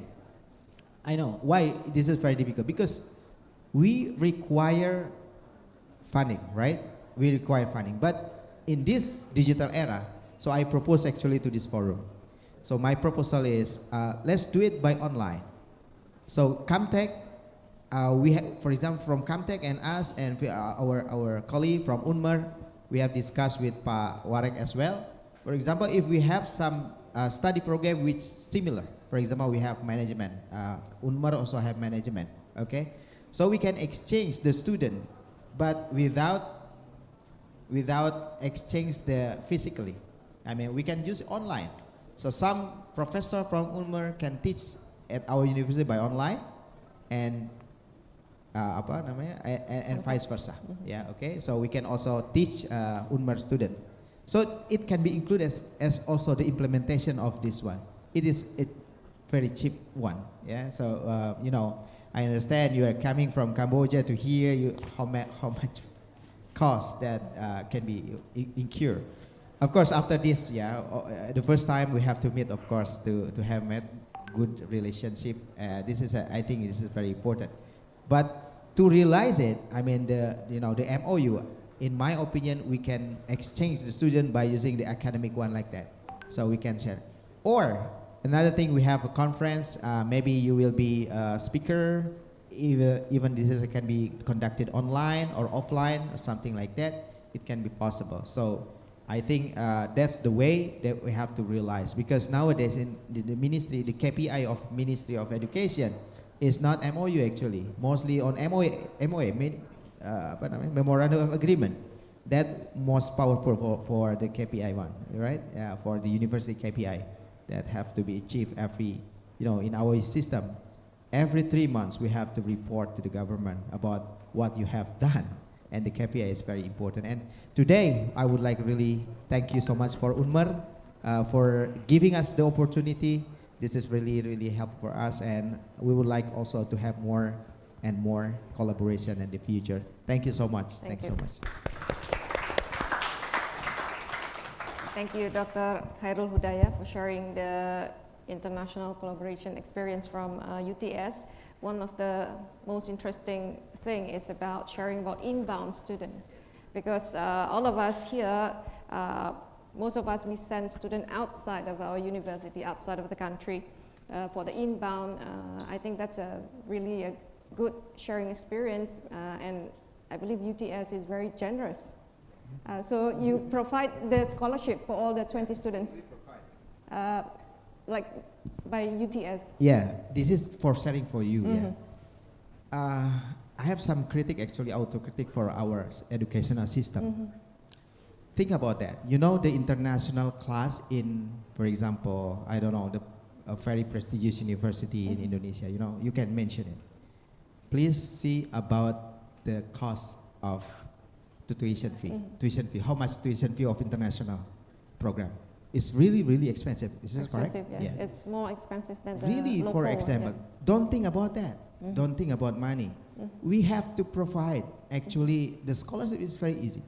For example, you have already accommodation, dormitory, for example. They can share with the other. Actually, they have to share with the other Indonesian one. This is very cheap, right? For dormitory. Tuition fee, exempt it. Tuition fee, don't get money from that one. Exempt it, the tuition fee. And then you will provide only, for example, in my case, only 1 million rupiah per month we are giving for additional stipend for the student. It is really, you can imagine, it's very cheap to invite the bright student overseas coming to Indonesia. Even it is in UTS, nobody knows about UTS, but we have many international. If UNMUD do that, I do really believe you have many international Thank students. you. We should learn from you. Thank you so much. Okay, now I will invite the last but not least panelist, Dr. Muhammad Nur Afandi. The time is yours. Thank you. Okay, thanks Dr. Andini. The Honorable Rector and Vice Rector University of Merdeka Malang, the Honorable President CamTech, all staff University Merdeka Malang, all panelists and all participants in the symposium. Assalamualaikum warahmatullahi wabarakatuh. Waalaikumsalam. Good afternoon, ladies and gentlemen. Okay, next presentasi. Yes, my name Afandi from Polytechnic STI Alan Bandung.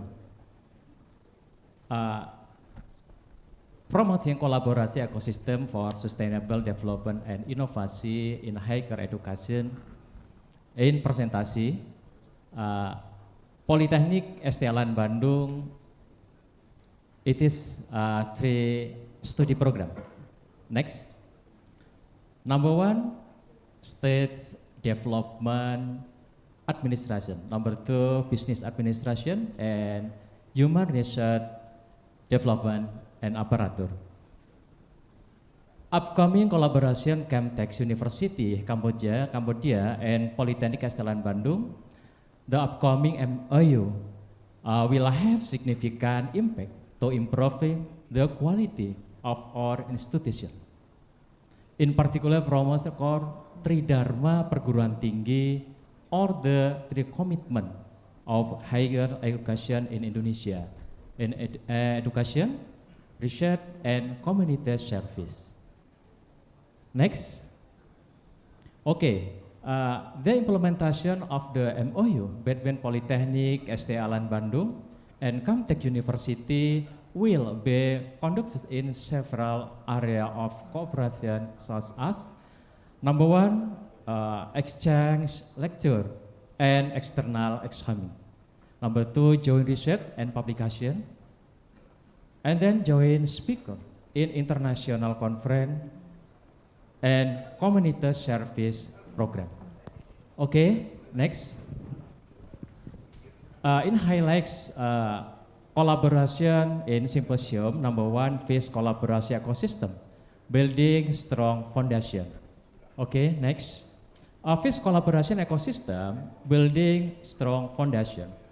A collaboration ecosystem in higher education transcend the boundary individual institution. It is an interconnected network of number 1, network of academy, governance, and industry, and community, and civil society, all working in synergy toward a common goal.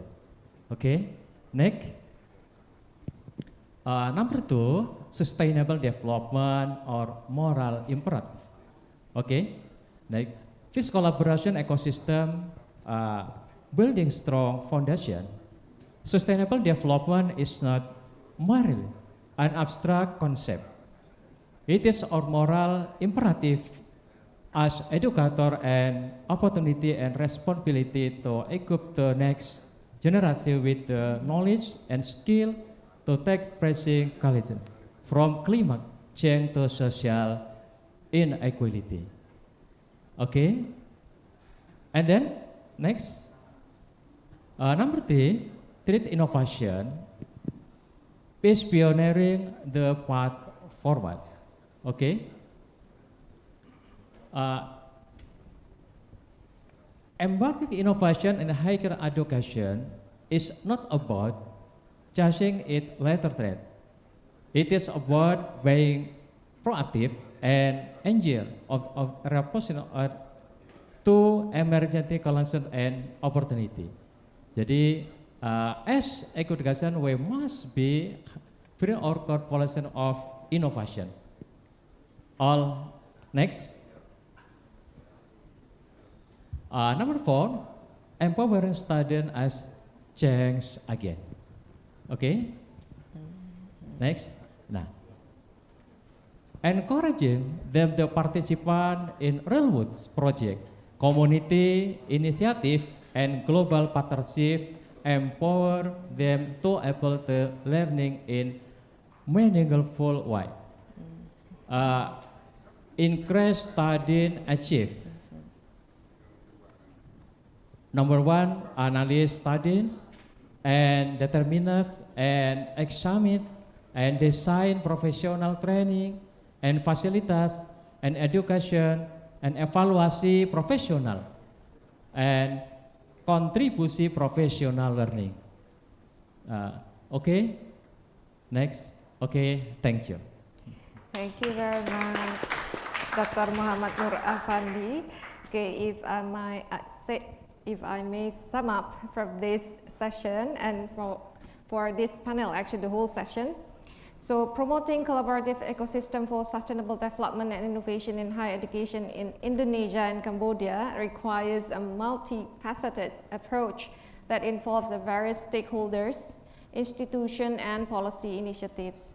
Some of the steps to consider are strengthening partnerships like we have done now, promoting joint research, student exchange program, faculty exchange and training.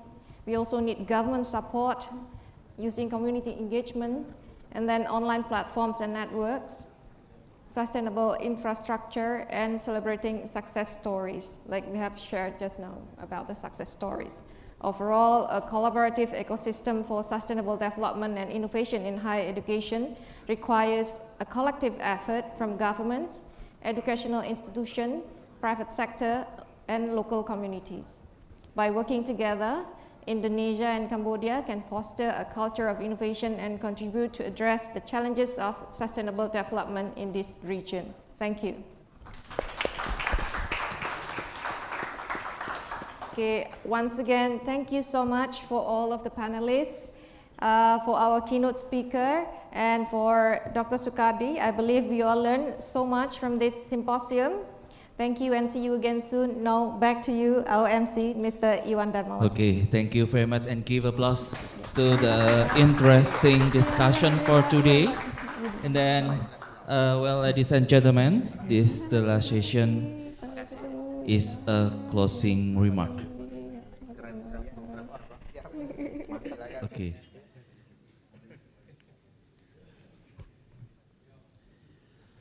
Well, by Dr. Muhammad Koldun Sina Setiadi, BSc MBA, Vice Director of Postgraduate, Universitas Merdeka Malang, will invite to the last session in closing remark.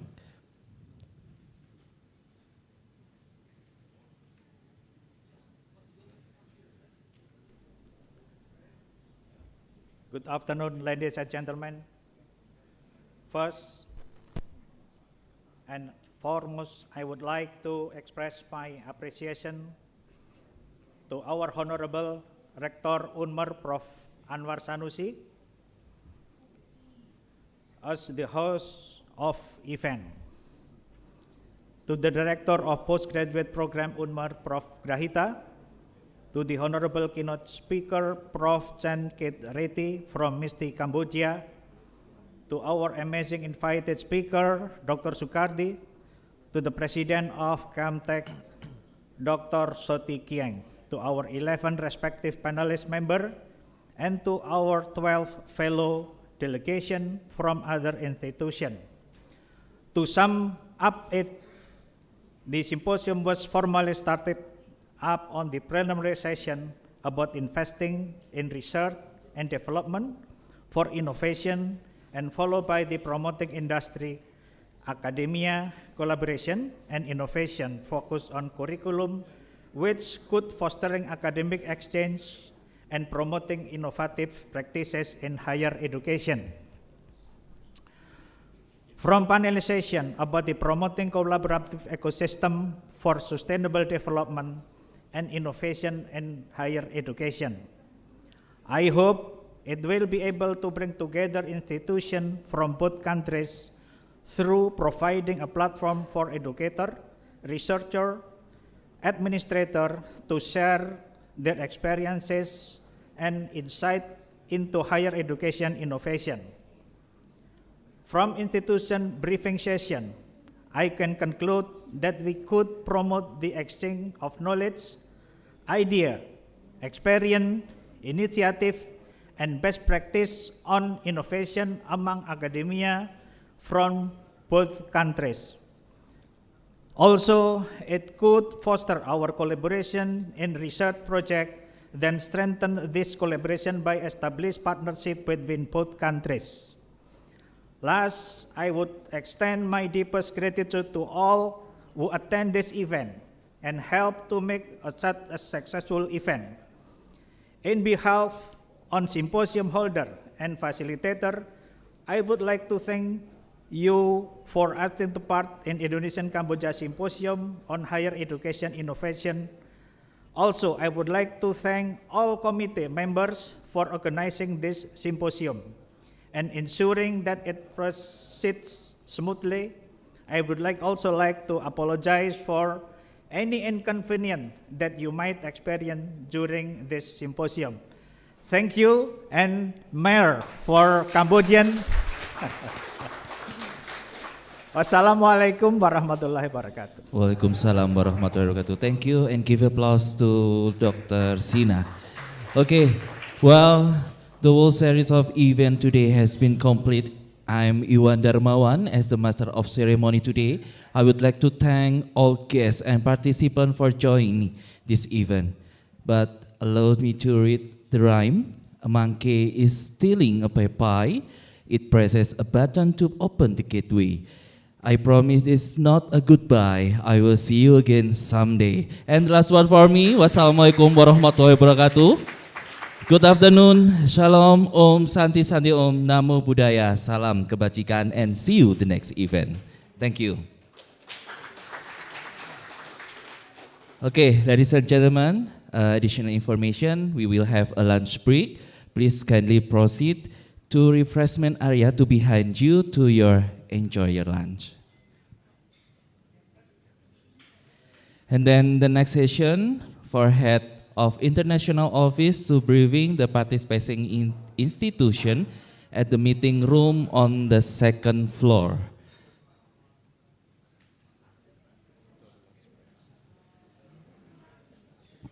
The session will be after lunch break. Thank you.